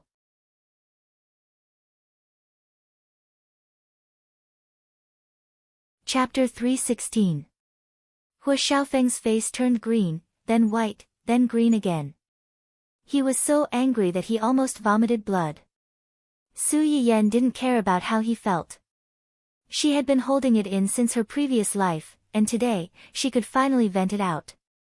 You said that she worked hard. Fine, I'll take it that she worked hard. She worked so hard, but she still turned in such a terrible stage performance. That only shows that she's not suitable for this industry at all. As far as I know, there are many people who work harder than her in the program. They don't even have a foundation like her, but they turn things around through their own efforts. There are also many people who shine on the stage. Why can others do it, but you can't? Why can't those who are better than you be eliminated, but you can't? When Jingping subconsciously wanted to refute, but when she looked up, she met Su Yiyan's cold eyes. At this time, Su Yiyan had already walked down from upstairs and was approaching the two of them step by step. Hu Xiaofeng subconsciously wanted to stop her, but she slapped him away. He staggered a few steps before he could stand firm. The onlookers were speechless. Seeing that Su Yiyan was approaching the two dangerous people, Xia Junsheng, who hurried downstairs to help, was speechless. Hu Xiaofeng was stunned for a few seconds before he reacted. He wanted to go forward and stop Su Yiyan, but he was already held down by Xia Junsheng and a few security guards. What are you doing? Let me go, let me go. Do you know who I am? I'm the heir of the Hua Corporation, After being restrained, Hua Xiaofeng was so angry that he shouted and brought up the Hua Corporation and Hua Qihan. The people around him looked at him like he was an idiot. The reporters who were waiting not far away were so excited that they recorded this scene. They even thought of the news title. The heir of the Hua Corporation makes a scene in Dongcheng. Angry because of his girlfriend? A strange man is caught making a scene in Dongcheng. He screams that his father is XXX. If they knew about the marriage between Su Yiyan and Hua Xiaofeng, they might come up with even more explosive topics. Su Yiyan ignored Hua Xiaofeng's stupidity and walked up to Wen Jingping. Heaven rewards the diligent. Opportunities are always reserved for those who are prepared. If you think it's unfair that you were eliminated, then if you were really selected, would it be fair to those who have more ability, potential, and work harder than you? To put it bluntly, she was just being selfish. Or did she really think that she was the woman of destiny and that everyone had to give in to her and support her? If you're slightly unhappy, you'll think that someone is targeting you? No, I didn't. You didn't. Then what did you mean when you hinted that you shouldn't have been eliminated? Explain it to me. Su Yiyan narrowed her eyes and said clearly, or do you think that you can beat everyone with your face alone, better than hard work and talent? Every time Su Yiyan took a step forward, Wen Jingping took a step back. When she heard Su Yiyan's words, she tripped and fell on her own. Wen Jingping, who was sitting on the ground, was stunned. In a trance, she seemed to feel the eyes on her from all directions. The scornful, sarcastic, and even disgusted gazes made her feel as if she had returned to her previous life, where everyone looked down on her and anyone could bully her. Finally, Wen Jingping could no longer stand the malice of the people around her. She screamed, got up from the ground, and rushed out of the Dongqing gate with her face covered.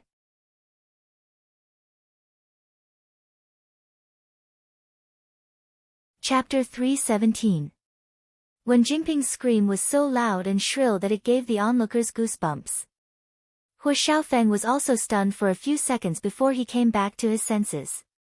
He roared, "Little Ping." If one didn't know better, they would have thought that something had happened between the two of them and that they were separated forever. Hua Xiaofeng struggled even harder, and the bodyguards almost lost their grip on him. Xia Junsheng gave the bodyguards a look, and they let go of Hua Xiaofeng's hands. Hua Xiaofeng couldn't stop in time and almost fell flat on his face. He barely steadied himself and rushed out of the door with a dark expression on his face. He couldn't be bothered to look for trouble with Xia Junsheng and the bodyguards. Tisk. Su Yiyan watched the two of them disappear into the distance. His eyes were full of melancholy. They ran away just like that. How boring. Xia Junsheng, who was thinking about how to clean up the mess, was speechless. After he sighed with melancholy, Su Yiyan turned his head and waved at the reporters. The reporters looked at each other and hesitated for a moment before they walked up to Su Yiyan. They said in a trembling voice, "Hello, President Su. We are reporters from Yueshang magazine. We are here to interview your company. Did you record everything that happened just now?" The reporters suddenly became nervous again. They were afraid that Su Yiyan would go back on his word and ask them to delete the footage. The leader of the senior reporters swallowed hard and said truthfully, "Yes, we did." "That's good." Su Yiyan sighed softly. "You saw it just now. She fell because her legs went weak. It has nothing to do with me. With the video, I shouldn't be blamed for this. Fortunately, I'm lucky." The reporters were speechless. Xia Junsheng was speechless. Was this the main point? Now that he thought about it, this was indeed the main point. The two of them were pestering him endlessly. They obviously didn't have the ability but still pretended to be innocent and tried to scam him. It wasn't impossible. Send a copy of the video to the Public Relations Department. It'll be insurance. Okay, we'll send it right away, right away. It was just a request, how could they refuse? The same old reporter from before asked tentatively, then this report, you can write whatever you want. I guarantee that the Hua Corporation won't be able to do anything to you. However, the premise is that you have to report it truthfully and don't add unnecessary things on your own initiative. Otherwise. Su Yiyen's eyes turned cold, revealing a hint of coldness and threat. You don't want to know the consequences. The old reporter wiped the cold sweat off his forehead and hurriedly said, I understand. As reporters, we should seek truth from facts and convey real-time and accurate information to the public. This is what we should do. That's it then. My secretary should have mentioned it to you just now. Thank you for taking care of our company's artists. There will be many more opportunities for cooperation in the future. Although it was Su Yiyen's first time dealing with these reporters, he knew to give them a carrot after a stick. Her words could be considered as giving these reporters a good impression. After all, there were quite a number of artists in their company. As long as they handled this matter well, there would be many more opportunities for them to interview others in the future. Okay. Su Yiyen said a few words to them and then handed the follow-up to Xia Junsheng. She stretched and went upstairs to continue understanding the internal affairs of the company. Unexpectedly, just as she entered the office, Hua Qinhuan's video call came.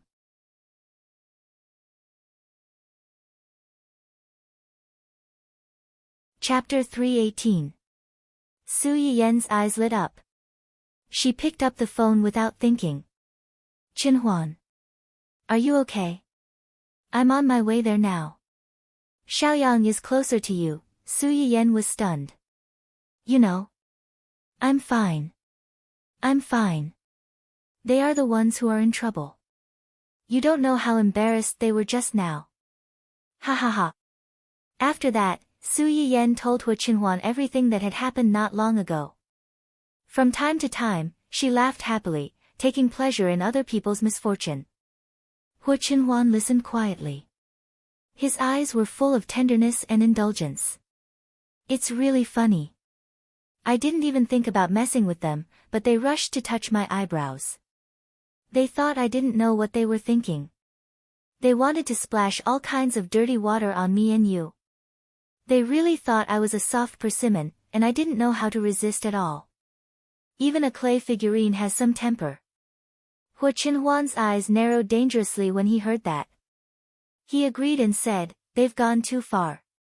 The anger in Su Yiyen's heart subsided slightly because of Hua Qinhuan's words, and a smile appeared on her face. Forget it. When those reporters expose this matter, it'll be enough for them to suffer. Just take it as the price for them to extort our company and our artists.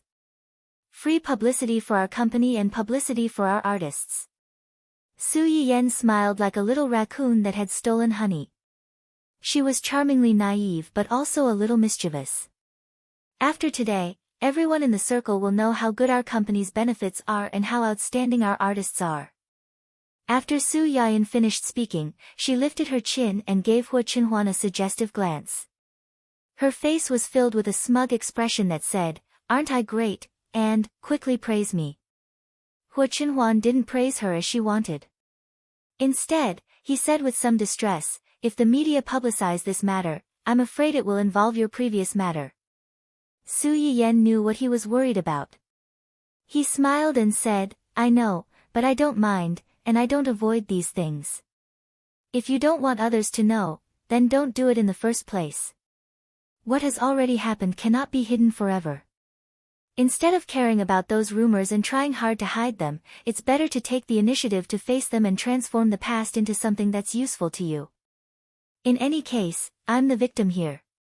I didn't do anything wrong. I'm not the one who should be worried about being exposed and condemned. Su Yiyen could more or less guess what kind of negative comments he would receive after this matter was exposed.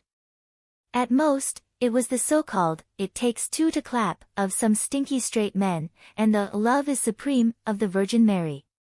Compared to these irrelevant comments, Hu Xiaofeng and Wen Jingping needed to suffer the most fatal condemnation.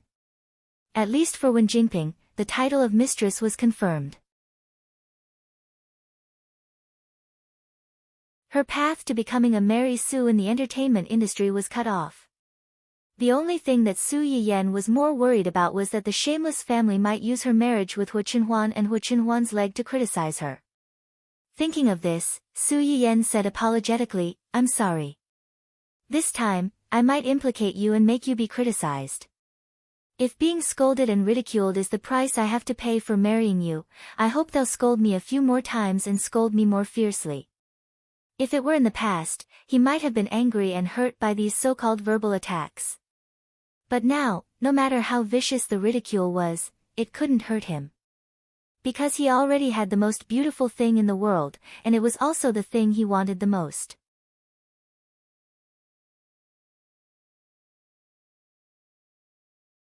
Chapter 319. Su Yiyan was both touched and amused. Who likes to be scolded by others? Hu Qinhuan looked at the smile on Su Yiyan's face. The corners of her lips curled up slightly, but she did not comment. Su Yiyan's matter was almost settled on her own, so Hu Qinhuan did not continue to rush over. Su Yiyan had a lot of things to do. After comforting Hu Qinhuan for a while, she took the lead and hung up the video call. After hanging up the video call, Hu Qinhuan's face quickly became gloomy. She directly gave Zhuo Yanbai an instruction. "You can send out the press release that you prepared earlier." "You mean the things buried under the Hu group?" "Yes. I understand. Before noon, all the official media will receive the relevant materials about the buried things in the ground. In addition, help me contact my father's old subordinates. Tell them that I haven't seen them for a long time and I want to meet them." Zhuo Yanbai was stunned and said in surprise, "When do you think it's a good time?" "The sooner, the better." "Okay, I'll arrange it as soon as possible." The joy and eagerness in Zhuo Yanbai's tone made Hu Qinhuan's heart harden. Even these outsiders could see the indifference and harshness of Hu Qihan's family. It was a bit ironic when she thought about it. Even if there was a little affection in the past, it was almost exhausted after so many years. Entertainment news competed for timeliness and popularity. Moreover, Su Yiyan had already hinted so clearly that this matter must be publicized truthfully and quickly.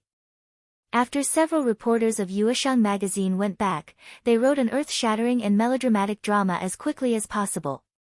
In the drama, Green Tea White Lotus was dissatisfied with the results of the variety show competition, so she led her brainless rich boyfriend to personally go to the big investor. She openly and secretly stepped on the artists of the same year and ridiculed the variety show's shady business. In the end, she was miserably slapped in the face by the big investor. Long Outyen did not dare to write a novel like this.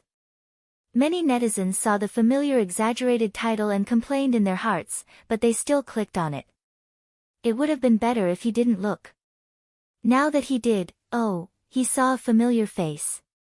What the hell? If I'm not mistaken, this Wen Jingping is the Wen Jingping who was mocked 30,000 times every day in Future Star. F***ck, you can even eat your own melon.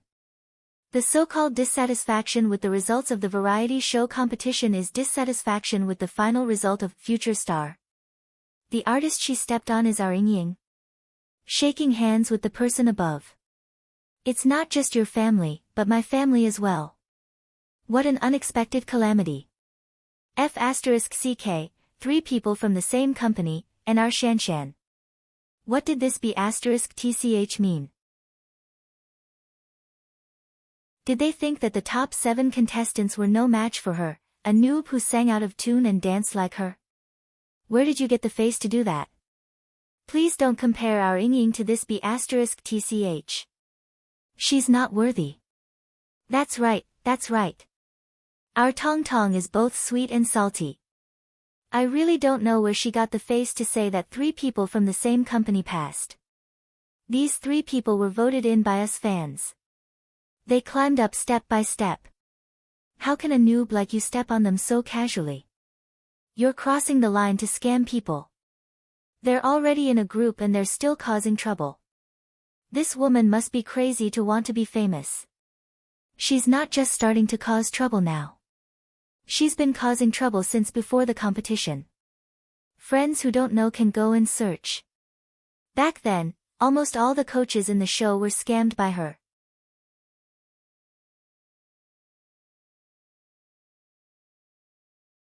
Chapter 320. Zheng Qiuying was able to stand out from hundreds of people with her own ability and become the team leader. Her ability and popularity were self-evident. Although Huang Zitong's strength was slightly weaker than hers, she was pretty and had a gentle temperament that didn't cause any trouble. The two of them participated in the competition together. They were opponents and friends. Furthermore, they were good at different things and did not have the same resources. Therefore, the fans of the two teams were unexpectedly harmonious. Needless to say, Yun Luoshan was the youngest and the most timid. She also had a silly and cute personality. She was the team's favorite. The three of them could be casually picked out and people could see their strengths at a glance. It could be said that they beat Wen Jingping in all aspects. When Wen Jingping confronted Su Yiyan, she thought that she had the moral high ground. Little did she know that when these words fell into the ears of the three people's fans, it was like poking a hornet's nest. Usually, the fans of celebrities who relied on their looks to make a living didn't like others saying that their idols had no ability and relied on dirty tricks to get to the top. These fans who had watched their idols put in countless efforts and finally walk the path of fame and glory to the top of the stage couldn't tolerate such words. For a time, Wen Jingping was simply a vicious black lotus in the eyes of the three fans. She was the best synonym for a hypocritical green tea bitch. Not only that, but the members of the 7-person team who weren't mentioned were more or less implicated. Especially the fans of the last contestant at that time, they felt that their idol had accidentally been implicated. They followed the footsteps of the other three fans and pointed their guns at the same time. Compared to the fans of the other teams who were advancing together, Wen Jingping's fans were a little unlucky. The other fans were just eating melons to see their idols being implicated, but they were eating melons until their house collapsed. Boyfriend? F***ck, isn't she single? This question flashed through the minds of all of Wen Jingping's male fans and some of her female fans. When Wen Jingping first started her live broadcast, she attracted a lot of viewers with her pitiful image of a little white lotus and her delicious home-cooked dishes. After that, she cooperated with the internal staff of the website who signed her at that time to sell the misery of a single-parent family and gain the protection of countless male viewers. Before participating in Future Star, Wen Jingping had already confirmed her relationship with Hua Xiaofeng. However, she was not stupid. In her previous life, she was also a fan of celebrities. She knew very well that celebrities who took the popular route did not have the right to be in a relationship. These people were willing to spend money on you because they treated you as their own child, their own husband and wife. In the eyes of these fans, wasn't he using their money to support his girlfriend? How could they tolerate this? Therefore, those who suddenly had relationships during the rising stage of their careers were mostly done for. It was precisely because Wen Jingping knew this that she had always announced to the public that she was still single. Her fans also believed her. But now, this report was telling them that she had a boyfriend, and she even brought her boyfriend to fight with someone. Then what were they? What were these male fans who had spent a lot of money on her and wanted to send her on the path of flowers? The previous scamming incident and the top 20 fighting incident had already helped Wen Jingping clear a lot of fans. Most of the fans left were brainless straight men who only cared about appearances. But no matter how brainless a straight man was, he couldn't stand a green grassland above his head.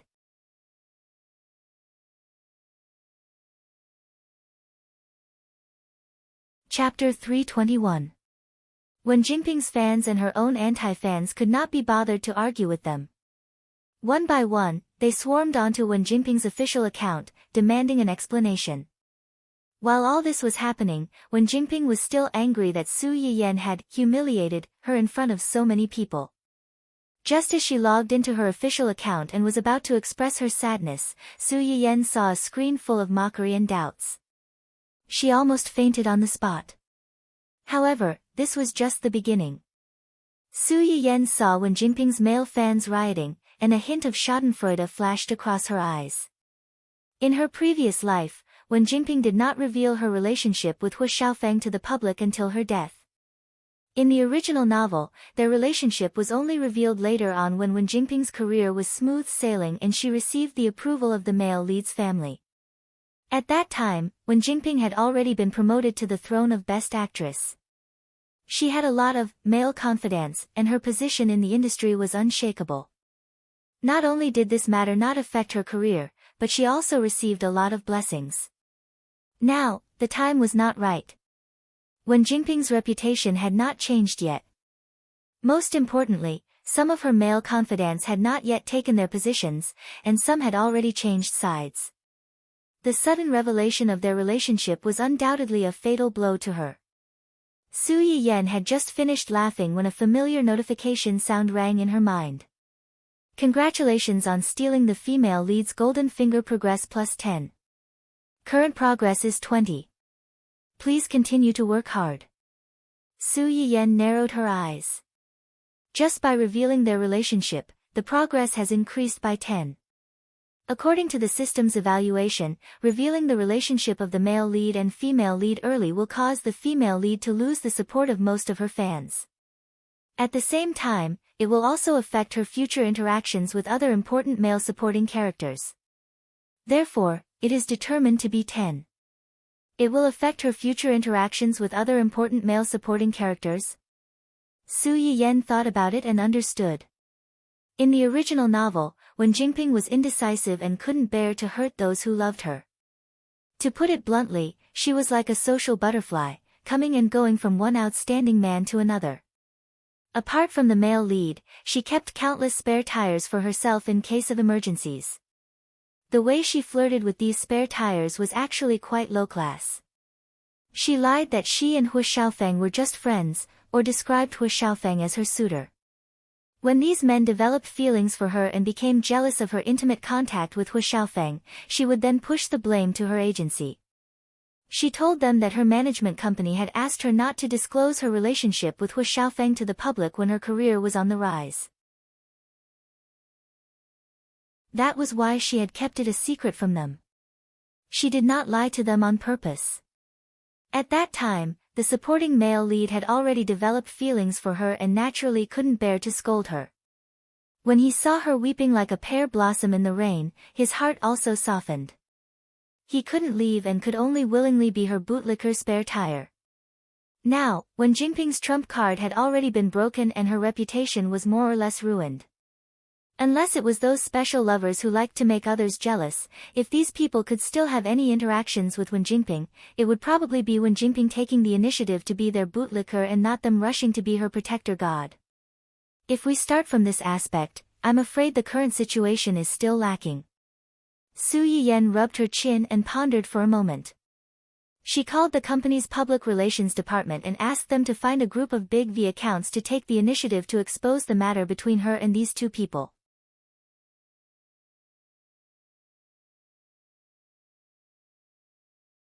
Chapter 322.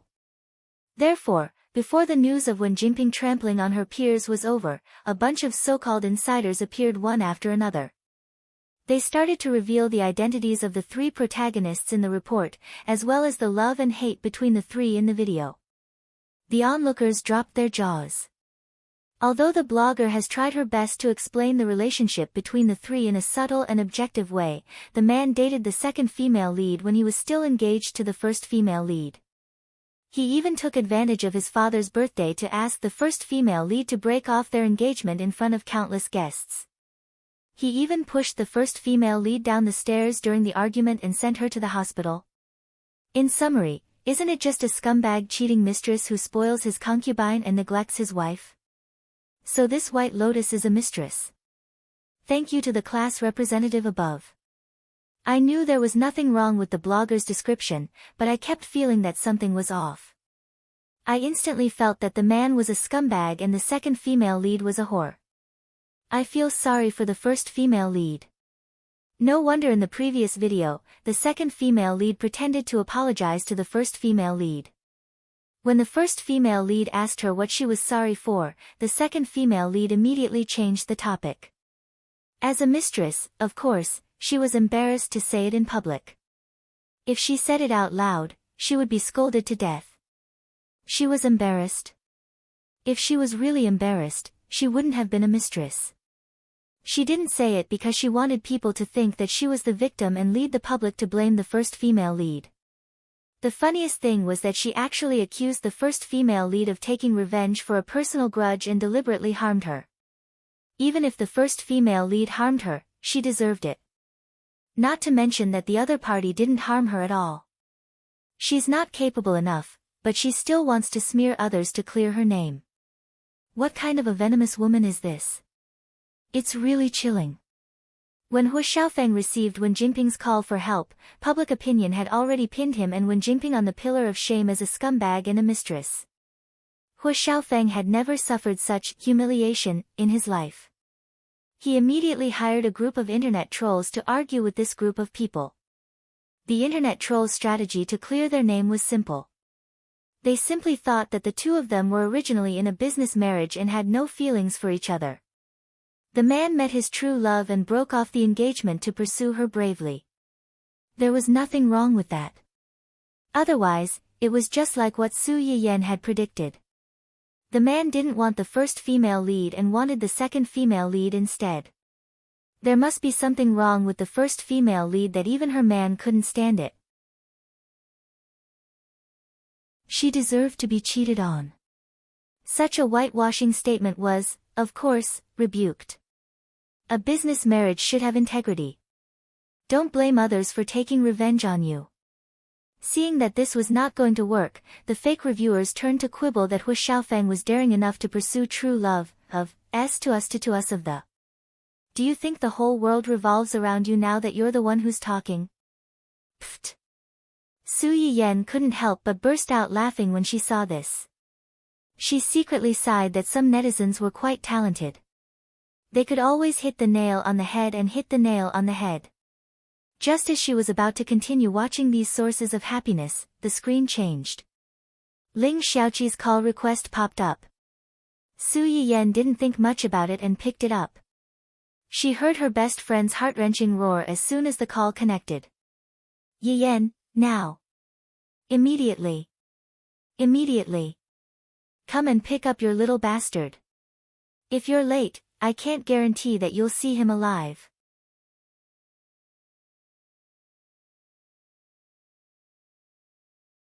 Chapter 323. Su Yiyan was stunned for a few seconds before she reacted. She opened her mouth and was about to say something, but Ling Xiaoqi had already hung up. Hung up? So, what was she trying to do? Su Yiyan was dumbfounded. When Hu Qinhuan walked down the stairs, he saw his wife standing there in a daze. Her face was blank and inexplicably adorable. What's wrong? Su Yiyan woke up from a dream and said with a bitter face, Xiaoqi just called me and asked me to bring Dun Dun back now. If I'm late, I might not be able to see it alive. What did Dun Dun do to make her so angry? How would I know? She just said one sentence and hung up. Su Yiyan thought for a moment. Could it be that Dun Dun was too naughty and tore down her house? Haven't you thought, it might have something to do with Hua Hua? What can it have to do with Hua Hua? Su Yiyan stopped abruptly and turned to stare at Hu Qinhuan.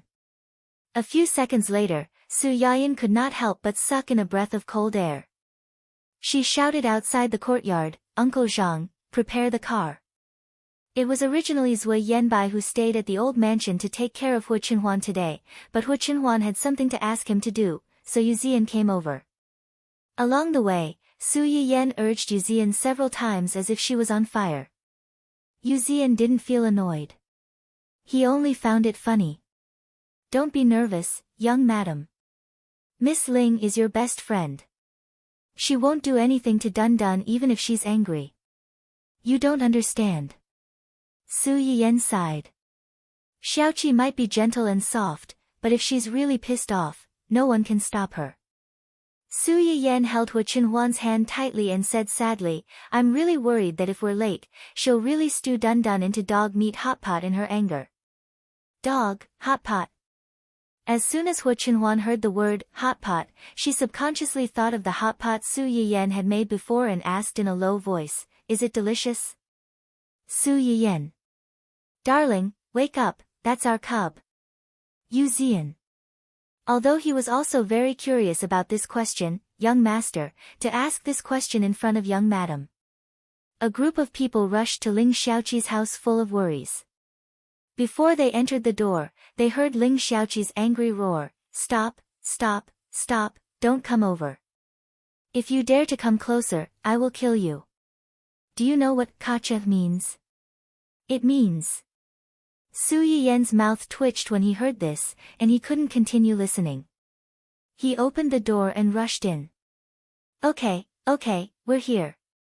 If there's anything, let's talk about it face to face and solve it face to face. Don't scare it. You're here. Ling Xiaoqi was stunned when she saw Su Yiyan. After she reacted, she hurriedly carried her Hua a few meters away from them. You came at the right time. Take this little bastard away. Take him away. Su Yiyan glanced at Dun Dun, who had a full beard and tail, and heaved a sigh of relief. He picked it up from the ground. Dun Dun saw that its owner had come and cried out aggrievedly. It nestled in Su Yiyan's arms and looked at the Hua in Ling Xiaoqi's arms. Su Yiyan's mouth twitched slightly, and he said helplessly, what happened? This little guy. It would have been better if Su Yiyan hadn't said anything. Ling Xiaoqi almost exploded on the spot when she heard this. This little bastard, Ling Xiaoqi couldn't say anything for a long time. Su Yiyan frowned and said tentatively, it completed the great harmony of life with the Hua.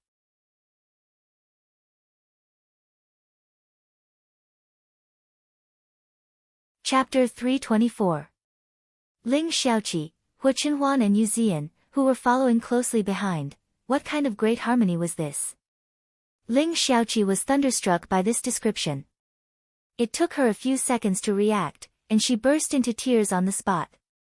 Sob, sob, sob, my poor child.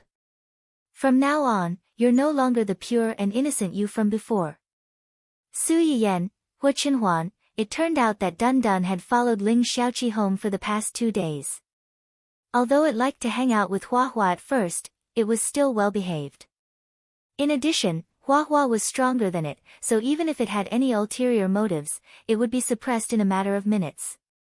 Ling Xiaoqi initially guarded against it and didn't let it get too close to Hua. Especially at night, it was basically locked in one room each. No matter how much Dun Dun scratched the door, it wouldn't easily let a wolf into the house. Ling Xiaoqi woke up early this morning. She was really sleepy in the afternoon, so she went into the bedroom to take a nap.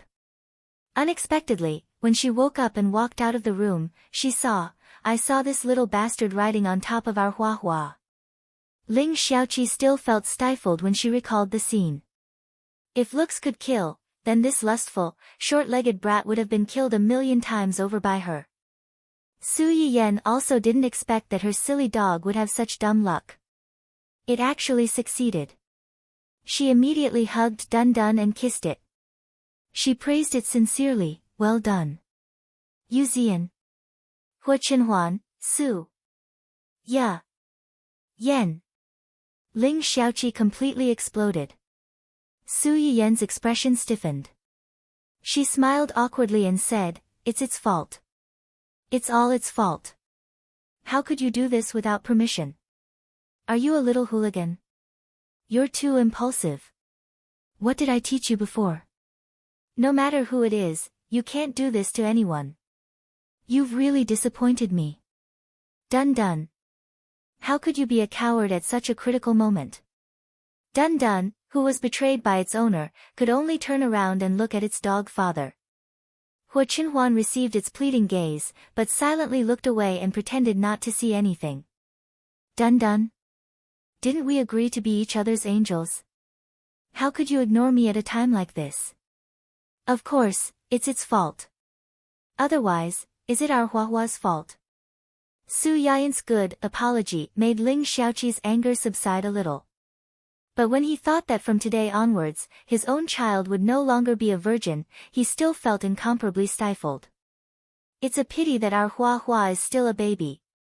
To think that she has to encounter such a thing. What if she gets pregnant?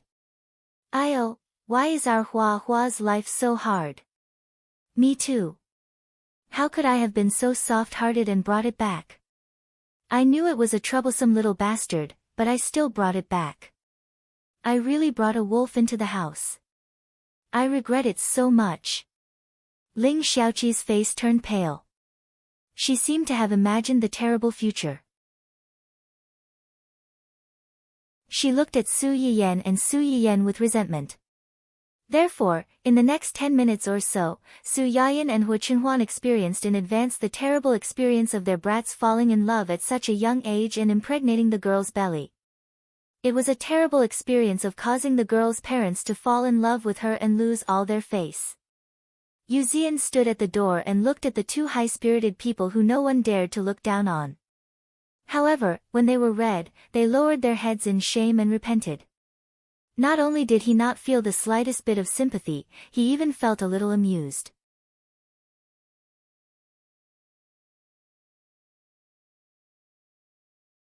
Chapter 325. Although Ling Xiaoqi was angry, she knew that what was done could not be undone. What was done had been done. After grumbling for a long time and venting the anger in his heart, he gave up and sighed, "Forget it, forget it. I overreacted a little. You can take it back." Su Yiyan was relieved to see that she had calmed down. He threw Dun Dun into Hua Chenhuan's arms and quickly stepped forward to hold Ling Xiaoqi's hand. Dun Dun was indeed in the wrong, but what's done can't be undone. There's no point in dwelling on this, right? They know each other very well, and our Dun Dun likes Huahua so much. Huahua is also very protective of our Dun Dun. Isn't this a good thing? Ling Xiaoqi was a little angry when she heard this. She snorted and said, "Your Zai Zai is a male, so of course you'd say that. If we really want to talk about this, our Huahua is the one who's taken advantage of, okay? What's so good about it? At the end of the day, you're just lusting after its body. Men really are all bad." The two men present were speechless. It was fine that they usually took the blame for those scumbags who had no bottom line. After all, they were still a species. Now, this little B** start of a different species caused trouble. Why did it have to be them as well? It was so hard to be a man. Su Yiyan was also a little amused by Ling Xiaoqi's indiscriminate attack. However, he also knew that this was not the time to argue with her. He had to appease her. Thus, he agreed. Yes, yes, yes. Men are all bad. Yu Zian, who was standing at the door and watching the show with relish, narrowed his eyes and glanced stiffly at his young master. Seeing that his expression did not change, but there seemed to be an inexplicable dangerous atmosphere around him, he silently lit a candle for Su Yiyan in his heart. Su Yiyan finally managed to pacify Ling Xiaoqi, so he didn't want to agitate her by putting Dun Dun in her house, so he brought the troublesome dog back home. Before he left, Dun Dun wailed a few times in an attempt to arouse the sympathy of his beloved and her master. Unfortunately, Ling Xiaoqi was still angry, and Huahua seemed to be on its master's side unconditionally. It didn't even look at Ling Xiaoqi. All right, don't look like an abandoned husband." Su Yiyan rubbed the back of Dun Dun's furry neck and smiled helplessly. "You're really brave. You've only been at someone's house for 2 days and you dare to bully their dog. Luckily, Xiaoqi has a good temper. If it were me, I would have thrown you out long ago to fend for you." Dun Dun wailed and looked at Su Yiyan with incomparable resentment. It didn't forget someone's betrayal just now. Su Yiyan saw that it didn't have any remorse, so he narrowed his eyes and said maliciously, "I suddenly remembered that in this weather, dog meat hot pot is the best. It dispels the cold and nourishes the body. Why don't we eat this tonight?" Woof. Dun Dun sensed the danger keenly and screamed, its eyes full of complaints. Su Yiyen was angry and amused. He reached out and patted the head of this dramatic dog. Now you know how to be afraid. If we didn't come quickly just now, I'm afraid you would have become Xiaoqi's meal now. Dun Dun wailed a few more times miserably. It lay in Su Yiyen's arms and mourned its quickly passing love. It was like a little old man who had experienced thousands of sales. Su Yiyen let it be sad and sighed helplessly. As soon as he turned his head, he met Hu Qinhuan's teasing eyes. Are there no good men? Su Yiyen. I'm not, I can explain.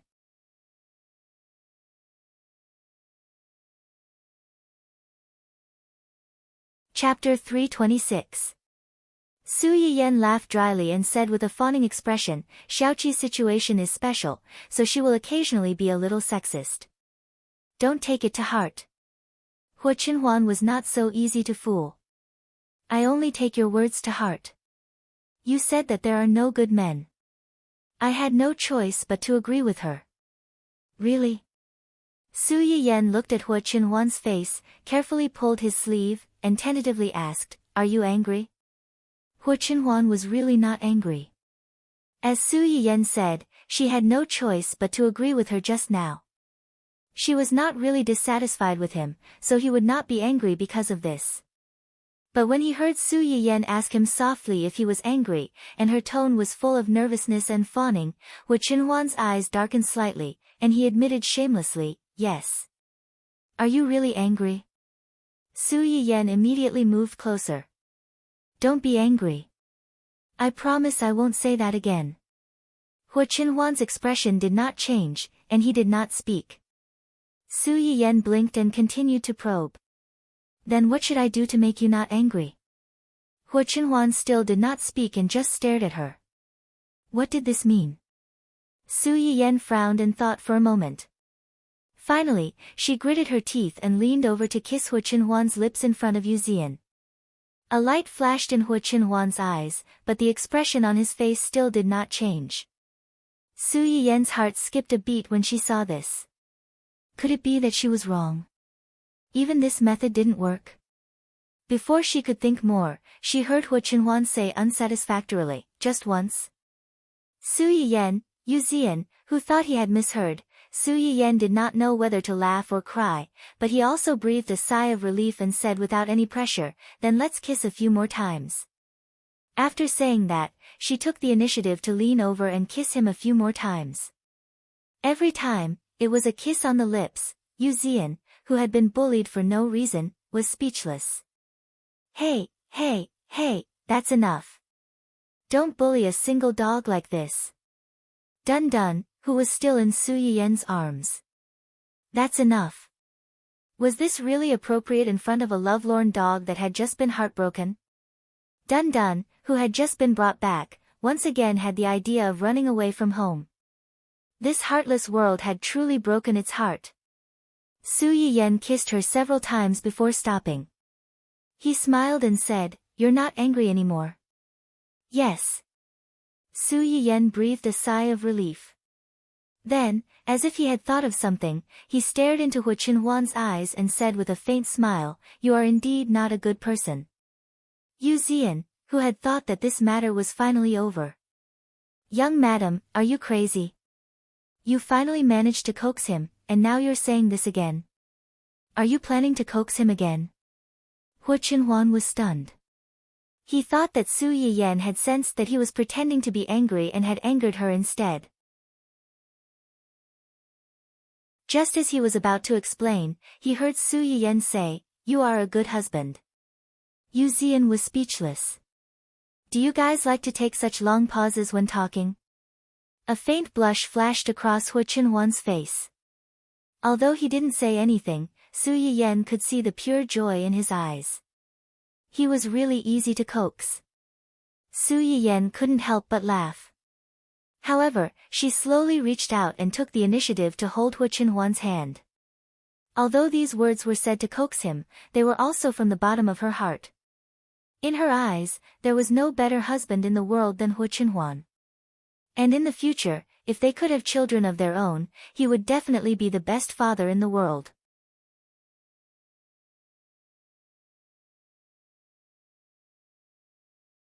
Chapter 327. Su Yiyan and the others picked up the troublemaker Zai Zai and went home. The atmosphere was warm and loving. On the other hand, Hu Xiaofeng was not so lucky. This time, Su Yiyan was determined to make Hu Xiaofeng and Su Yiyan suffer. Even if she could not make them fall into eternal damnation, she wanted to teach them a lesson. Didn't Hu Xiaofeng buy the Internet Water Army? They bought it too. Hu Xiaofeng and the others were not in the right to begin with. Once Su Yiyan's Internet Water Army bought the Internet Water Army, they attacked them directly. Their sarcasm and ridicule were 10 times, no, 100 times more interesting than the Internet Water Armies. In just half a day, the Internet Water Army was defeated by the Internet Water Army with the help of passers-by. It was worth mentioning that the ones who contributed the most were not Internet Water Army or passers-by, but Wen Jinping's male fans. These people were once attracted by Wen Jinping's face and her gentle personality. They fought for her at the forefront of the anti-defamation campaign. However, all of this was based on the premise that Wen Jinping was single and everything she showed was real. Now, these people realized that everything they thought was fake. Her being single was fake, and this woman's so-called gentleness and kindness was also fake.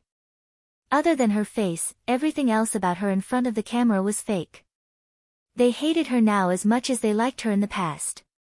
Her existence was a constant reminder of their past stupidity.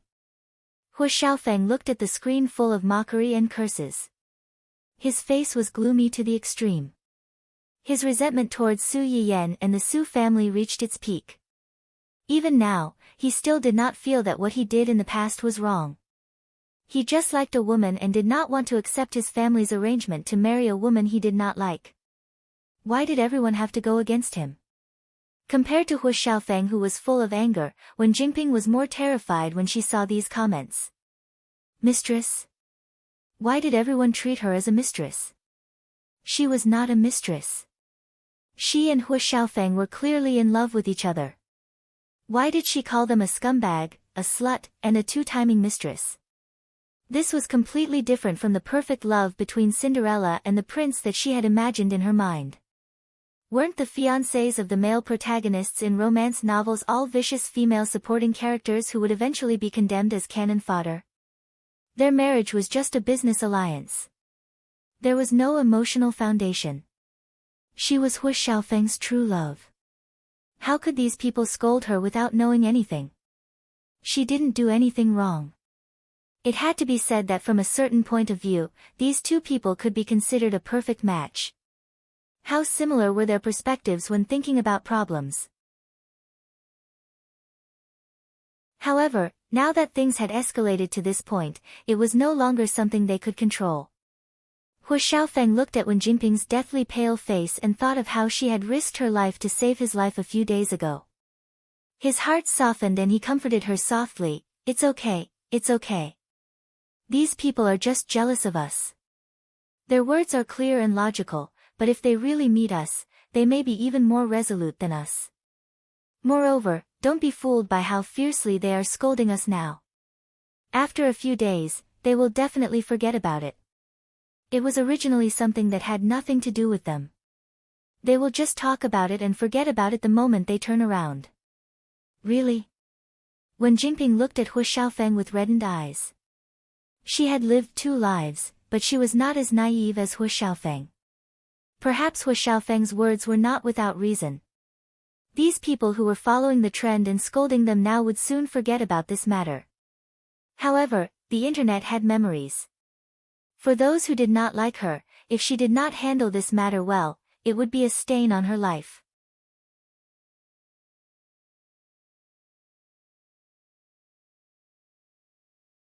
Chapter 328. Wen Jinping was ambitious and wanted to be the best. Naturally, she would not allow such a deadly dark history to exist. But I feel bad when I see them scolding you like this, especially when they're not only scolding you but also your parents. I'm afraid that your parents will have a bad impression of me because of this. They won't. Hu Xiaofeng subconsciously wanted to refute, but as soon as the words left his mouth, he remembered the scene of his mother scolding him in the hospital that day. His expression immediately became subtle. "We can't let them continue scolding you like this." When Wen Jingping saw that he was persuaded by her, she quickly added, "If things go wrong, it might affect the company. Do you want to ask uncle in advance and see if he has any other ideas?" Hu Xiaofeng was young after all. In addition, he had been spoiled since he was a child and had not had much experience in life. He basically went down the wrong path without any direction. Wen Jingping hoped that Hu Xiaofeng's father would be better than him and help the two of them settle this matter. Hu Xiaofeng heard Wen Jingping's words and felt that they made sense. He immediately called Hu Qihan. The two of them had placed all their hopes on Hu Qihan, but they did not know that Hu Qihan could not even protect himself at this time. A few hours ago, the Hu Corporation had spent a lot of effort to acquire an investment site. Suddenly, the site of a suspected colony of extinct creatures was unearthed. This matter was comparable to the ancient Earth's imperial palace being excavated. Not long after the news broke, geological experts from all over the world rushed over. As early as when humans found this habitable planet with great difficulty, many people were very curious. This habitable planet was rich in resources, but they had not seen the existence of human-like beings. Was this a primitive planet that had never been developed before? If it wasn't, then had it experienced the same changes of eras as Earth before this? Before that, what occupied the top of the food chain? Many biogeologists stubbornly believed that exploring these things could better determine the future direction of human development so that this beautiful habitable planet would not repeat the mistakes of ancient Earth. Therefore, once this matter was exposed, it immediately received widespread attention. The original construction team had to temporarily stop work and wait for follow-up inspection and confirmation. Hu Qihan's face was as black as the bottom of a pot when he heard this. He swept all the documents on his desk on the spot. "Who is in charge of this land? Didn't you ask someone to do an on-site inspection before writing a plan to buy land? Why are these things dug out from the ground?" The secretary, who was forced to bear the brunt of his boss's anger, stood on the side with a pale face.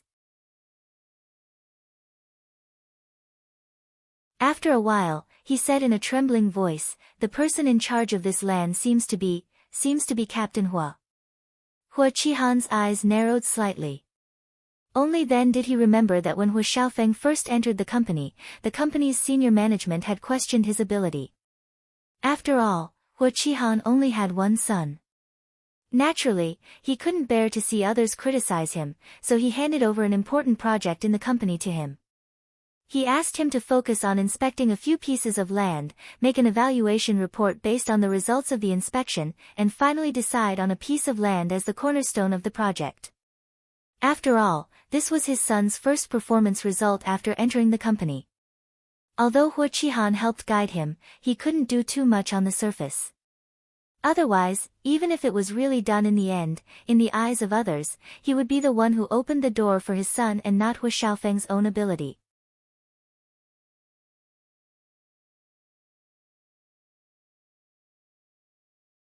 Chapter 329. Therefore, except for some guidance in the early stages, Hu Qihan did not show up from beginning to end. Hu Xiaofeng was in charge of the field inspection and survey of those lands. After reading the evaluation report he handed over, Hu Qihan also secretly checked the competitors participating in the bidding out of caution. He found that many big companies were also very optimistic about this piece of land and were trying their best to win it.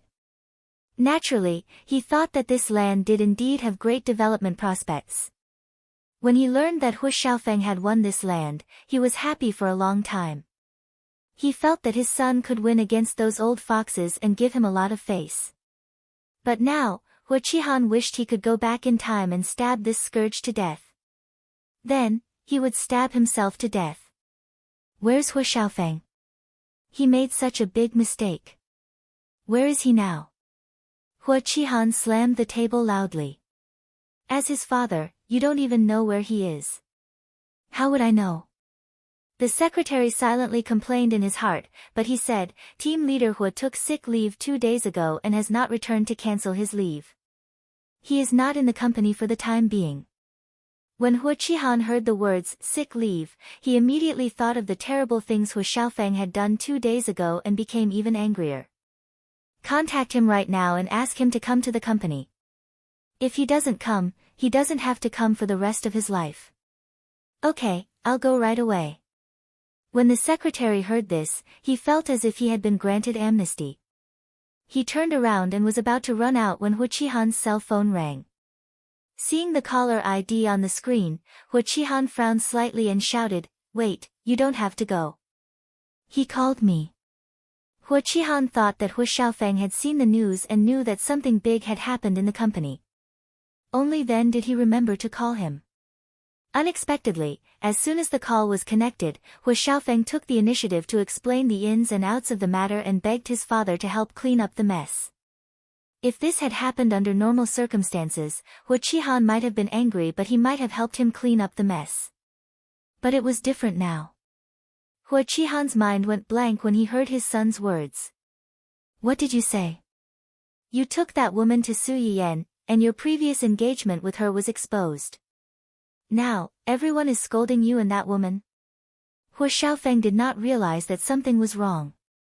He only thought that Hu Qihan was angered by the curses he had just said, so he quickly added fuel to the fire.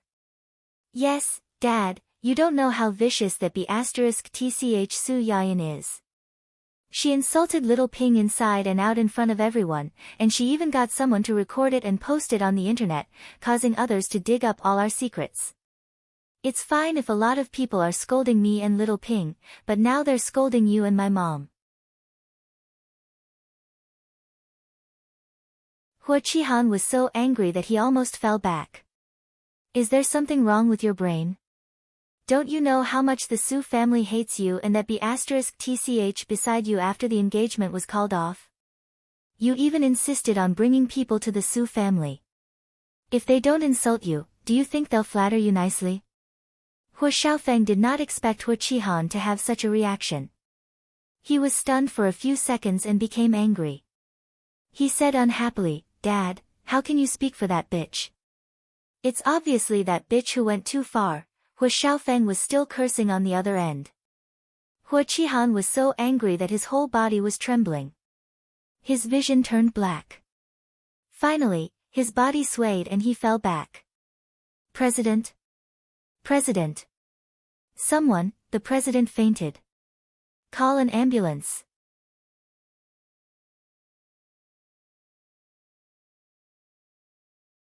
Chapter 330.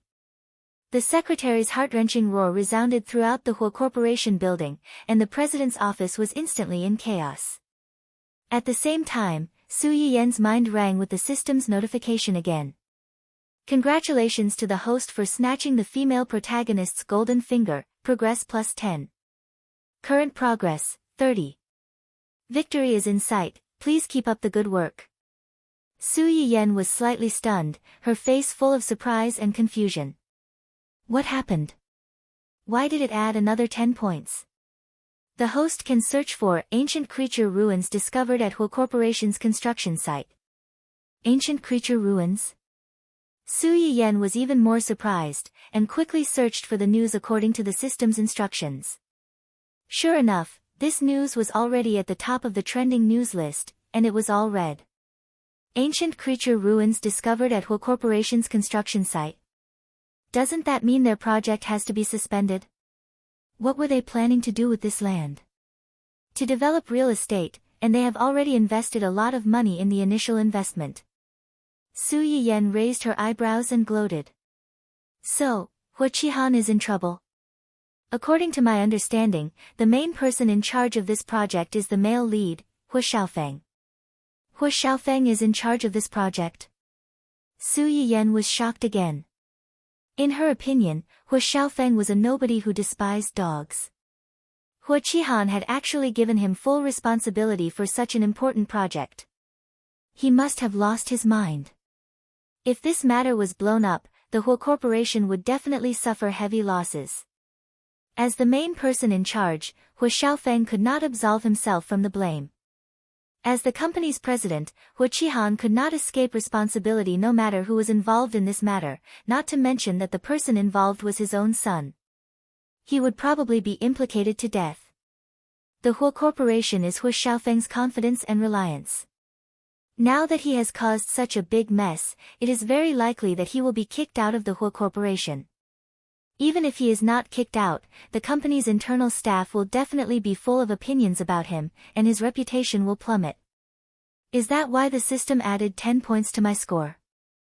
Su Yiyan narrowed her eyes, as if she had sensed something. Hu Xiaofeng's female lead halo will also be affected. Male and female are originally one and complement each other. However, as the main character of the book, the female lead has a stronger halo than the male lead. Su Yiyan didn't think too much about it. She could tell that Hu Xiaofeng and Wen Jingping were bound together for good or ill. While they were talking, another piece of news popped up on Su Yiyan's phone. The CEO of the Hu Corporation has been sent to the hospital. He is suspected to have been angered by the eldest son of the family Hua. Pfft. Su Yiyan couldn't help but laugh when she saw this, which alarmed Hu Chenhuan, who was sitting beside her. What are you looking at that makes you smile so happily? Hu Xiaofeng is in charge of a piece of land in the Hu family that has been found to contain ancient biological ruins. If this matter is confirmed, the Hu Corporation will probably lose a lot of money. Because of this, Hu Qihan seems to have been angered by Hu Xiaofeng and was sent to the hospital. After Su Yiyan finished speaking, she saw that Hu Chenhuan's expression didn't change. She looked as if she had expected this. A thought flashed through her mind, and she asked in a low voice, "Does this matter have anything to do with you?" Hu Chenhuan's eyes moved slightly, and she nodded and said, "Yes." A trace of understanding flashed through Su Yiyan's eyes. She knew that this matter was too coincidental. Hu Xiaofeng had just suffered a big loss because of her, and now the Hu Corporation and Hu Qihan were in trouble. Did you send someone to make this a big deal? More than that. He had sent someone to expose this matter and make it a big deal, but he had done far more than that.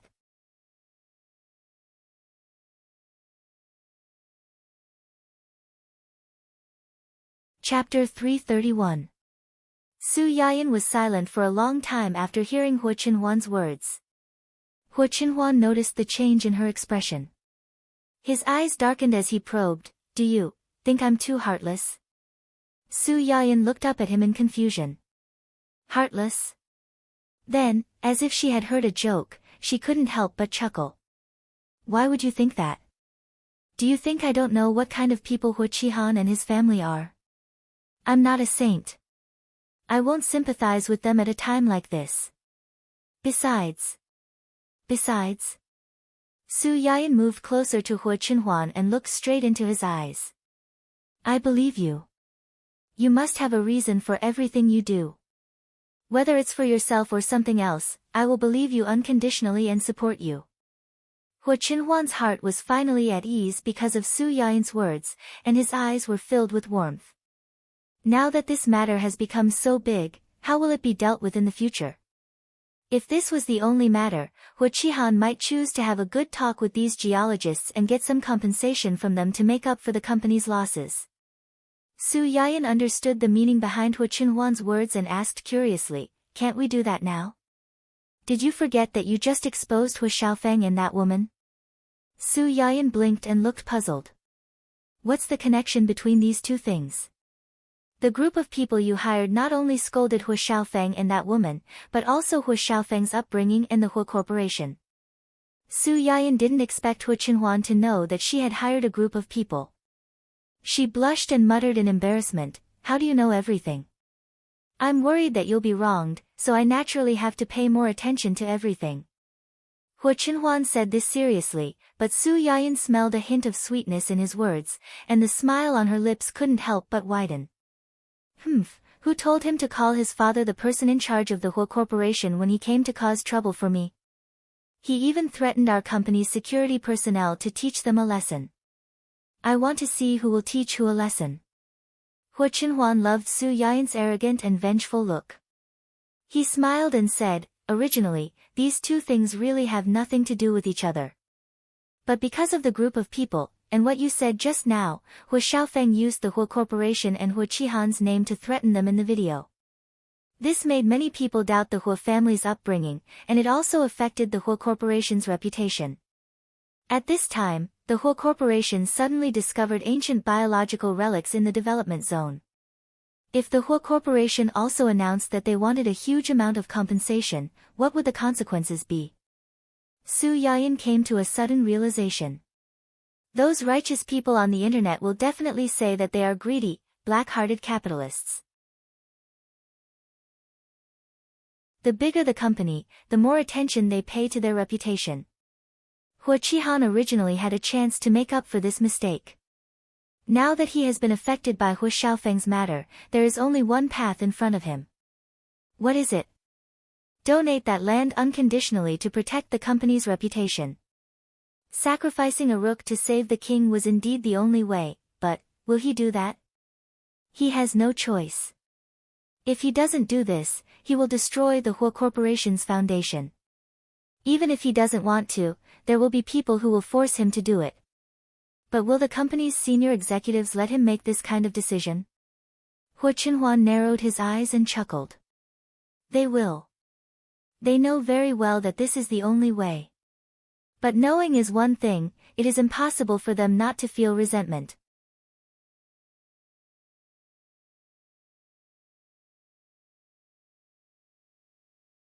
Chapter 332. After listening to Hu Qinhuan's words, Su Yiyan was silent for a long time. Hu Qinhuan saw the change in her expression. His eyes darkened slightly, and he asked tentatively, "Do you think I'm too cruel?" Su Yiyan looked up at him in confusion. Cruel? Immediately, as if she had heard a joke, she couldn't help but chuckle. Why would you think so? Don't I know what kind of people Hu Qihan and his family are? I'm not a saint. How can I sympathize with them at this time, And? Su Yiyan suddenly leaned in front of Hu Qinhuan and looked straight into his eyes. I believe you. You must have your own reasons for doing everything. Whether this reason is for yourself or for other reasons, I will believe in you unconditionally and support you. Hu Qinhuan's heart finally relaxed because of Su Yiyan's words, and there was a little more warmth in his eyes. This matter has become so big now. How will it be dealt with in the future? If it was only this matter, Hu Qihan might choose to have a good talk with these geological experts and get some compensation to make up for the company's losses. Su Yiyan understood the meaning of Hu Qinhuan's words and asked curiously, can't he do that now? You forgot that you just exposed the matter between Hu Xiaofeng and that woman. Su Yiyan blinked and looked puzzled. Is there any necessary connection between these two things? The group of ghostwriters you hired not only scolded Hu Xiaofeng and that woman, but also involved Hu Xiaofeng's upbringing and the Hu family. Su Yiyan didn't expect that Hu Qinhuan even knew that she had hired ghostwriters.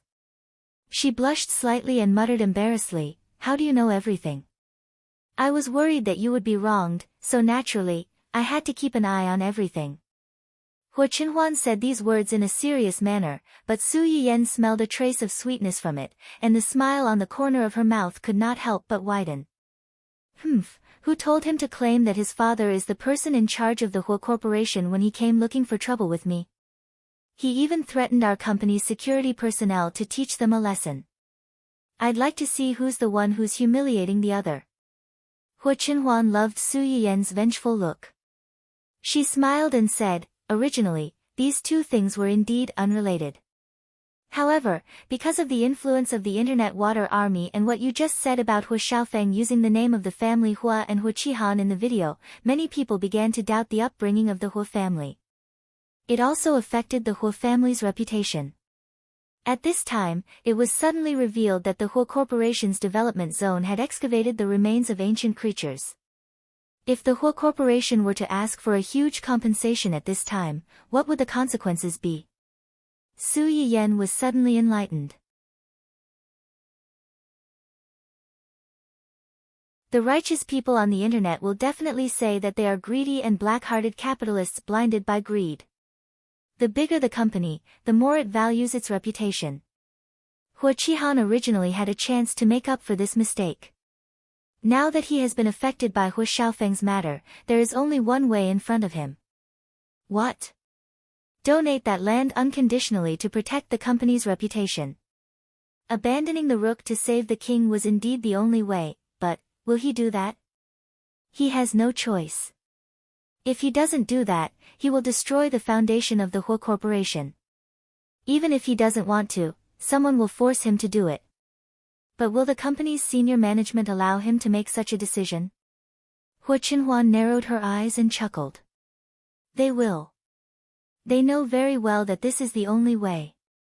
But knowing is one thing, it's impossible for them not to be resentful.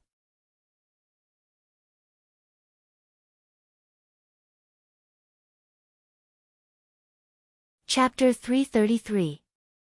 This mess was caused by Hua Xiaofeng. As his father, Hua Qihan naturally had to help him clean up, but this would harm the interests of most people. Hua Qihan had originally hoped that Hua Xiaofeng would do something big to win over people's hearts. In the end, Hua Xiaofeng had offended everyone. It was conceivable that after this incident, Hua Qihan would be impeached by the company's senior management. It was unknown whether he could still hold the position of the head of the Hua group. Su Yiyan quickly understood the meaning of Hua Qinhuan's words.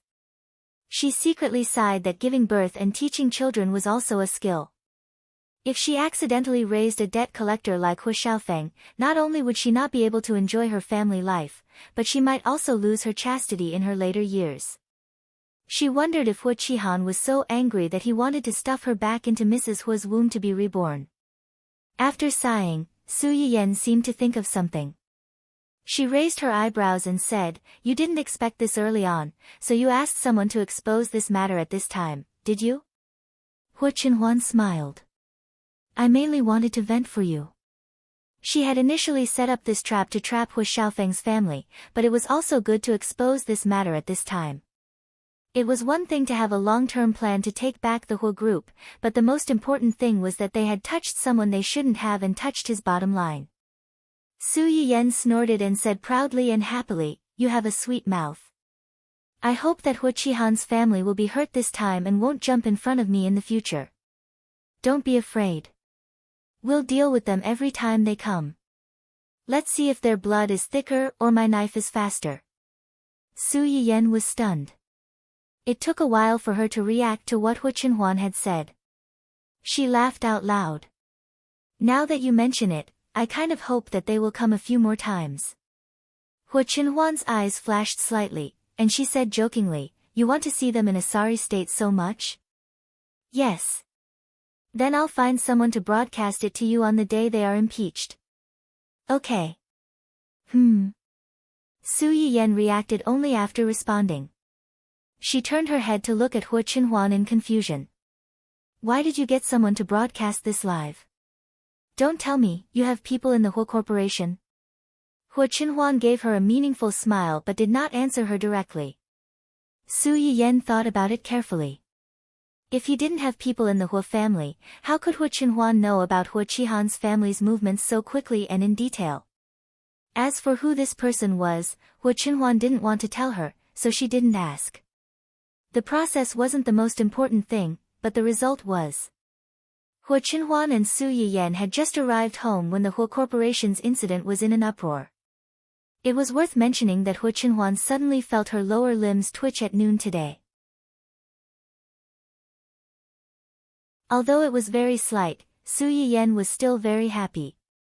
This meant that her efforts during this period were indeed effective.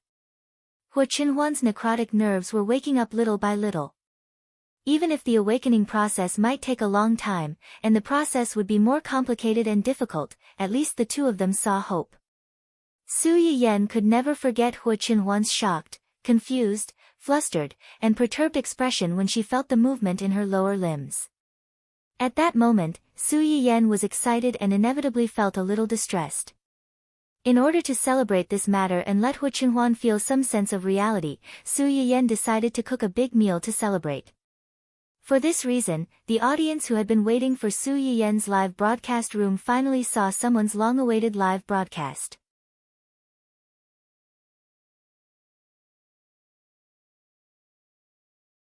Chapter 334. You're finally here. Fortunately, I didn't give up. I knew it. The early bird gets the worm. The hard-working child will always be able to wait for the streamer. Sob. The streamer has been neglecting her job ever since she got married.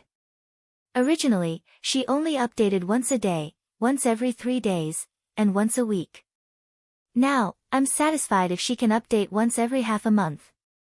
I feel wronged. The streamer is really the most irresponsible streamer I've ever seen. She only broadcasted twice a month after getting married.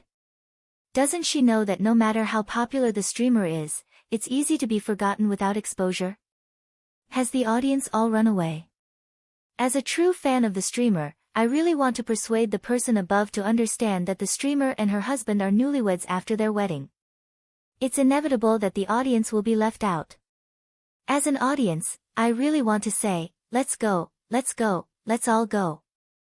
That way, I'll have a chance at the streamer's lucky draw. The person above. Well said. I actually think so too. After experiencing all kinds of things in the previous live broadcast room, coupled with the fact that she opened a shop in reality, the business was booming, and the demand exceeded the supply. Moreover, the positive rating was as high as 99.9%. The number of followers in Su Yiyen's live broadcast room had gone straight to 7 digits, almost breaking through 9 digits.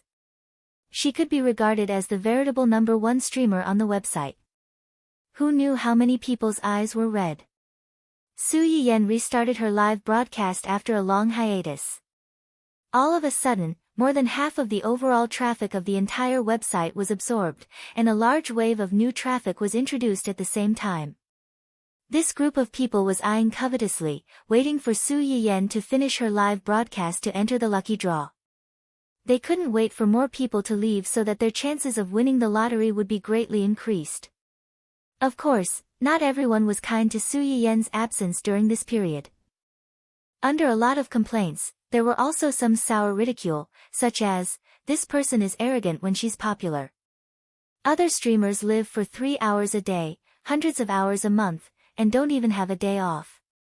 The streamer, on the other hand, only broadcasts for a few hours every 10 days or half a month. The most ridiculous thing is that the update frequency is also pushed every time she broadcasts.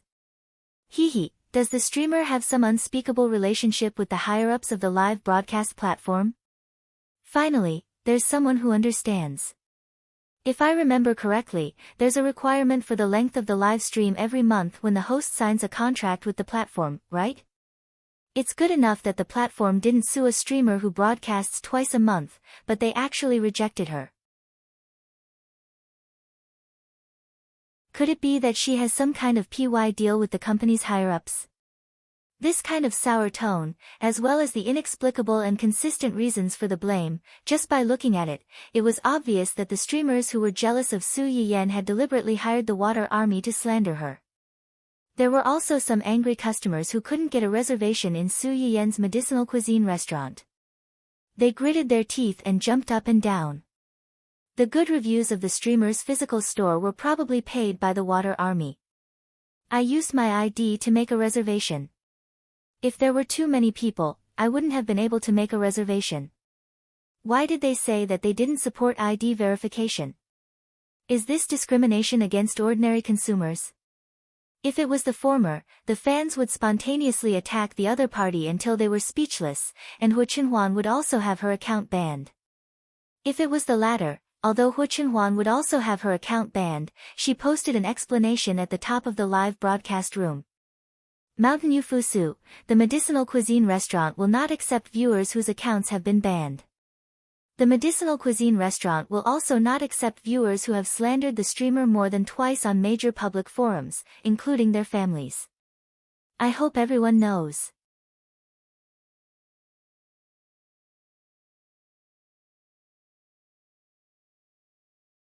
Chapter 335. After that, she sent countless tips to ensure that her message was hung in the most prominent position in the live broadcast room for everyone to see. When this announcement came out, the professional anti-water army was immediately silenced. No one could guarantee that their own family members would suffer from 3 disasters and 6 diseases. When would they need help from others? Previously, they kept jumping around on the internet because they were not afraid of being exposed. Now, the other party has directly stripped you of your identity and blocked your last path. Not only did they not have a share in the lucky draw in the live broadcast room, but they could also forget about the medicinal cuisine in real life. Didn't they hate her? That was her shop, so they could forget about the food she made. If they let her go, they would also let themselves go. Most of the accounts that had been banned before and were now jumping around were people who had borrowed their family members' identities to register new accounts. Now, even their own family members were blacklisted.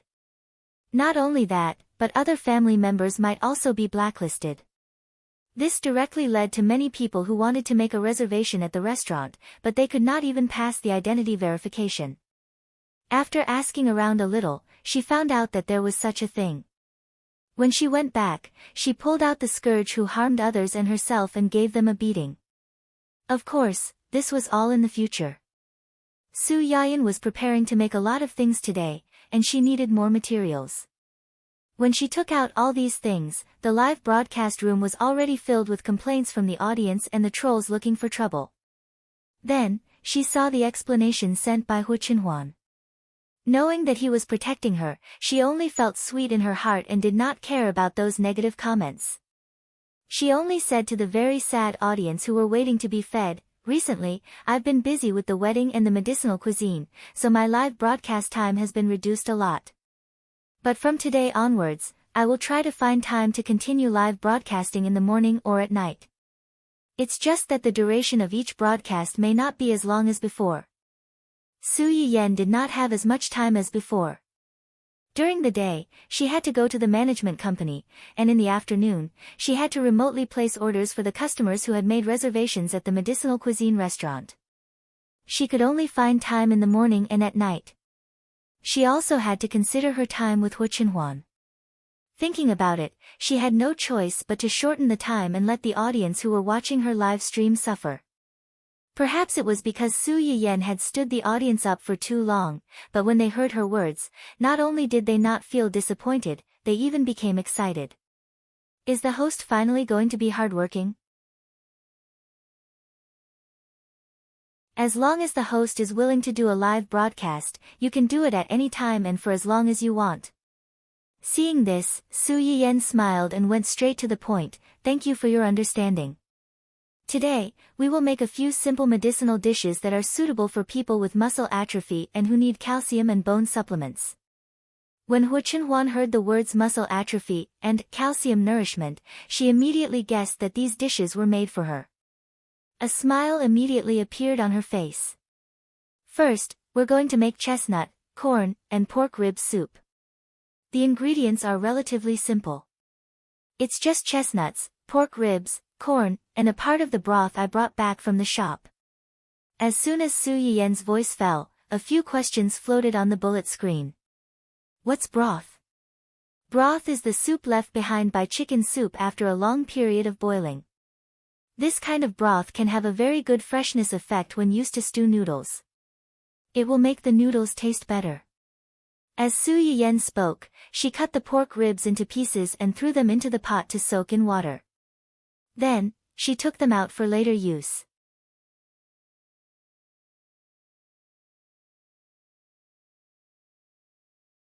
Chapter 336. There's a saying in ancient Earth that goes, "Make up for what you lack." Bones are rich in calcium, protein, and collagen. Eating more can replenish calcium and strengthen bones.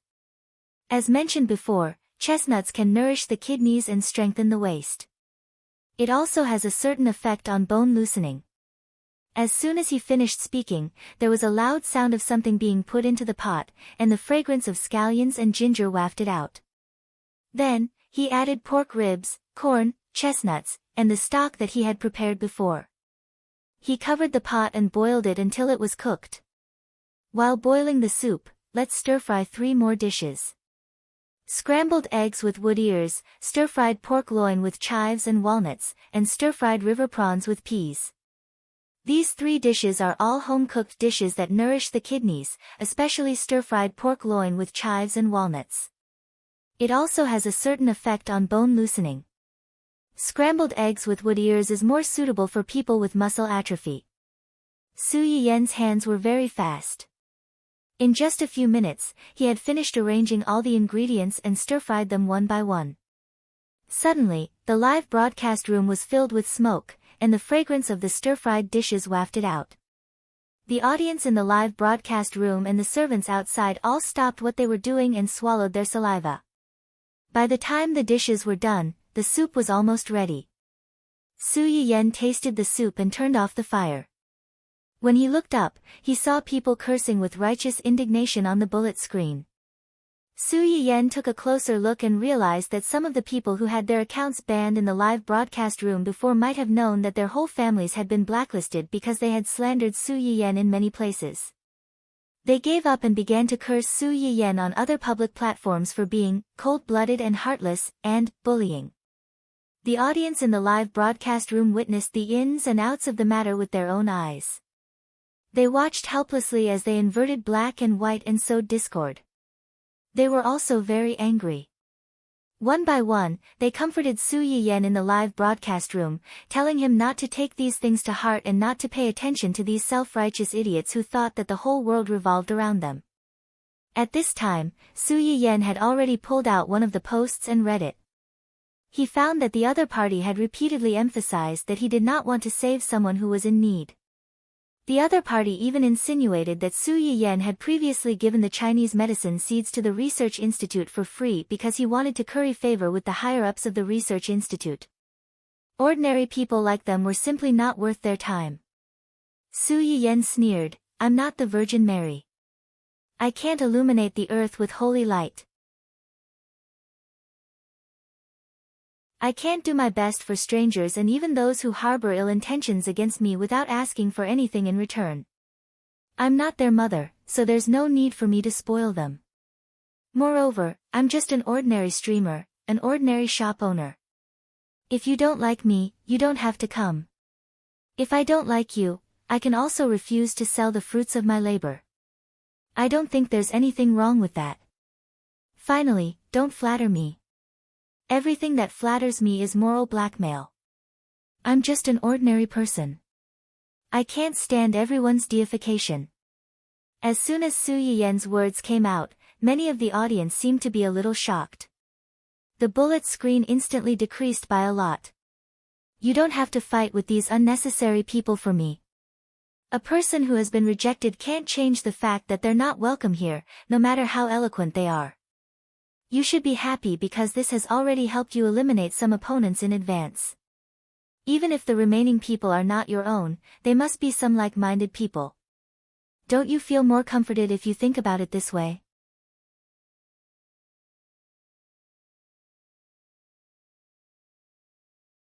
Chapter 337. The audience felt as if they had just woken up from a dream. They were both excited and distressed. The host is too stubborn. Some people just think too highly of themselves. They think that everyone has to be their mother. Why don't they look at how old they are? I hate this kind of shameless, giant baby, the most.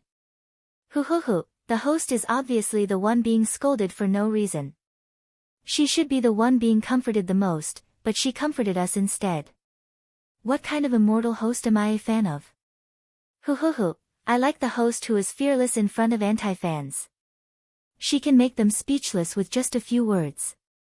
I also like the host's gentleness and patience to ordinary viewers like us. Some people really don't deserve to eat the host's food. Support the host. I'm about to die from anger after reading those stupid posts. Just because the host donated the Chinese medicine seeds for free, they think that the host should always serve others to live up to her reputation. They're really taking advantage of others. Give them an inch and they want a mile. Shameless to the extreme. Yes, all departments pay attention. In the future, if you see such comments on the internet, you must tell everyone that the host is being kind by being willing to help others. Endless requests for the host's contribution are shameless. Saving you is kindness, but not saving you is also duty. The host doesn't owe you anything. Su Yiyen looked at these comments that were sincerely considerate of her, and she couldn't help but feel a little more warm in her eyes. Well, let's not care about these annoying things.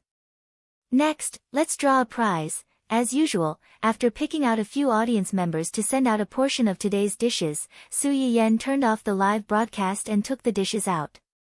Hu Chenhuan saw that she turned off the live broadcast and spontaneously sat at the dining table to wait for the food.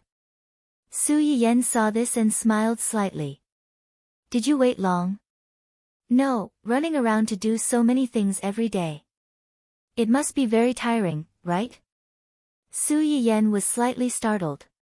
She was a little tired from the full schedule these days. She thought that she had hidden it well, but she didn't expect that Hu Chenhuan had already found out. She opened her mouth and wanted to say that she wasn't tired, but when she met Hu Chenhuan's gentle and tolerant eyes, she pouted and said truthfully, "I'm tired. I'm dying of exhaustion. I'm so tired after earning money to support the family for a few days. It seems that I'm more suitable to be beautiful at home. So, you have to get better quickly. I'll be relying on you to take care of me in the future." Hu Chenhuan was slightly stunned. She did not expect Su Yiyen to say that. She felt distressed and amused at the same time. "Okay, I'll try my best to get better as soon as possible. I'll earn money to support the family and let you be as beautiful as a flower at home." "Okay, okay." Su Yiyen nodded and picked up some food for Hu Chenhuan. "If you want to get better quickly, eat well and maintain a good mood. In a few days, I'll accompany you to the hospital for a full body checkup to see the results." Although the auxiliary function could roughly see a person's physical condition, it was not as reassuring as having accurate data. Moreover, the key now was not him, but Hu Chenhuan, the person involved. Su Yiyen wanted to let Hu Chenhuan truly feel that he was recovering and increase his confidence. This would also be beneficial for the treatment later. Hu Chenhuan's eyes flashed slightly, and he nodded. Since his legs were declared dead by the most authoritative doctor, he had never gone to the hospital again. But if it was with Su Yiyen, he was willing to go and have a look. Su Yiyen was happy and continued to pick up food for Hu Chenhuan. Hu Chenhuan looked at the food piled up in the bowl. Her eyes flashed slightly, and she said meaningfully, "If I remember correctly, chives should be aphrodisiac, right?" You're tuning in to the Blissful Bookshelf YouTube channel. We're so grateful for your support, and don't forget to subscribe to join us on this incredible journey through captivating stories. Your generosity through donations truly makes a world of difference, as it's the primary source of revenue that allows me to expand and enhance this channel for you. Thank you from the bottom of my heart for being a part of this adventure.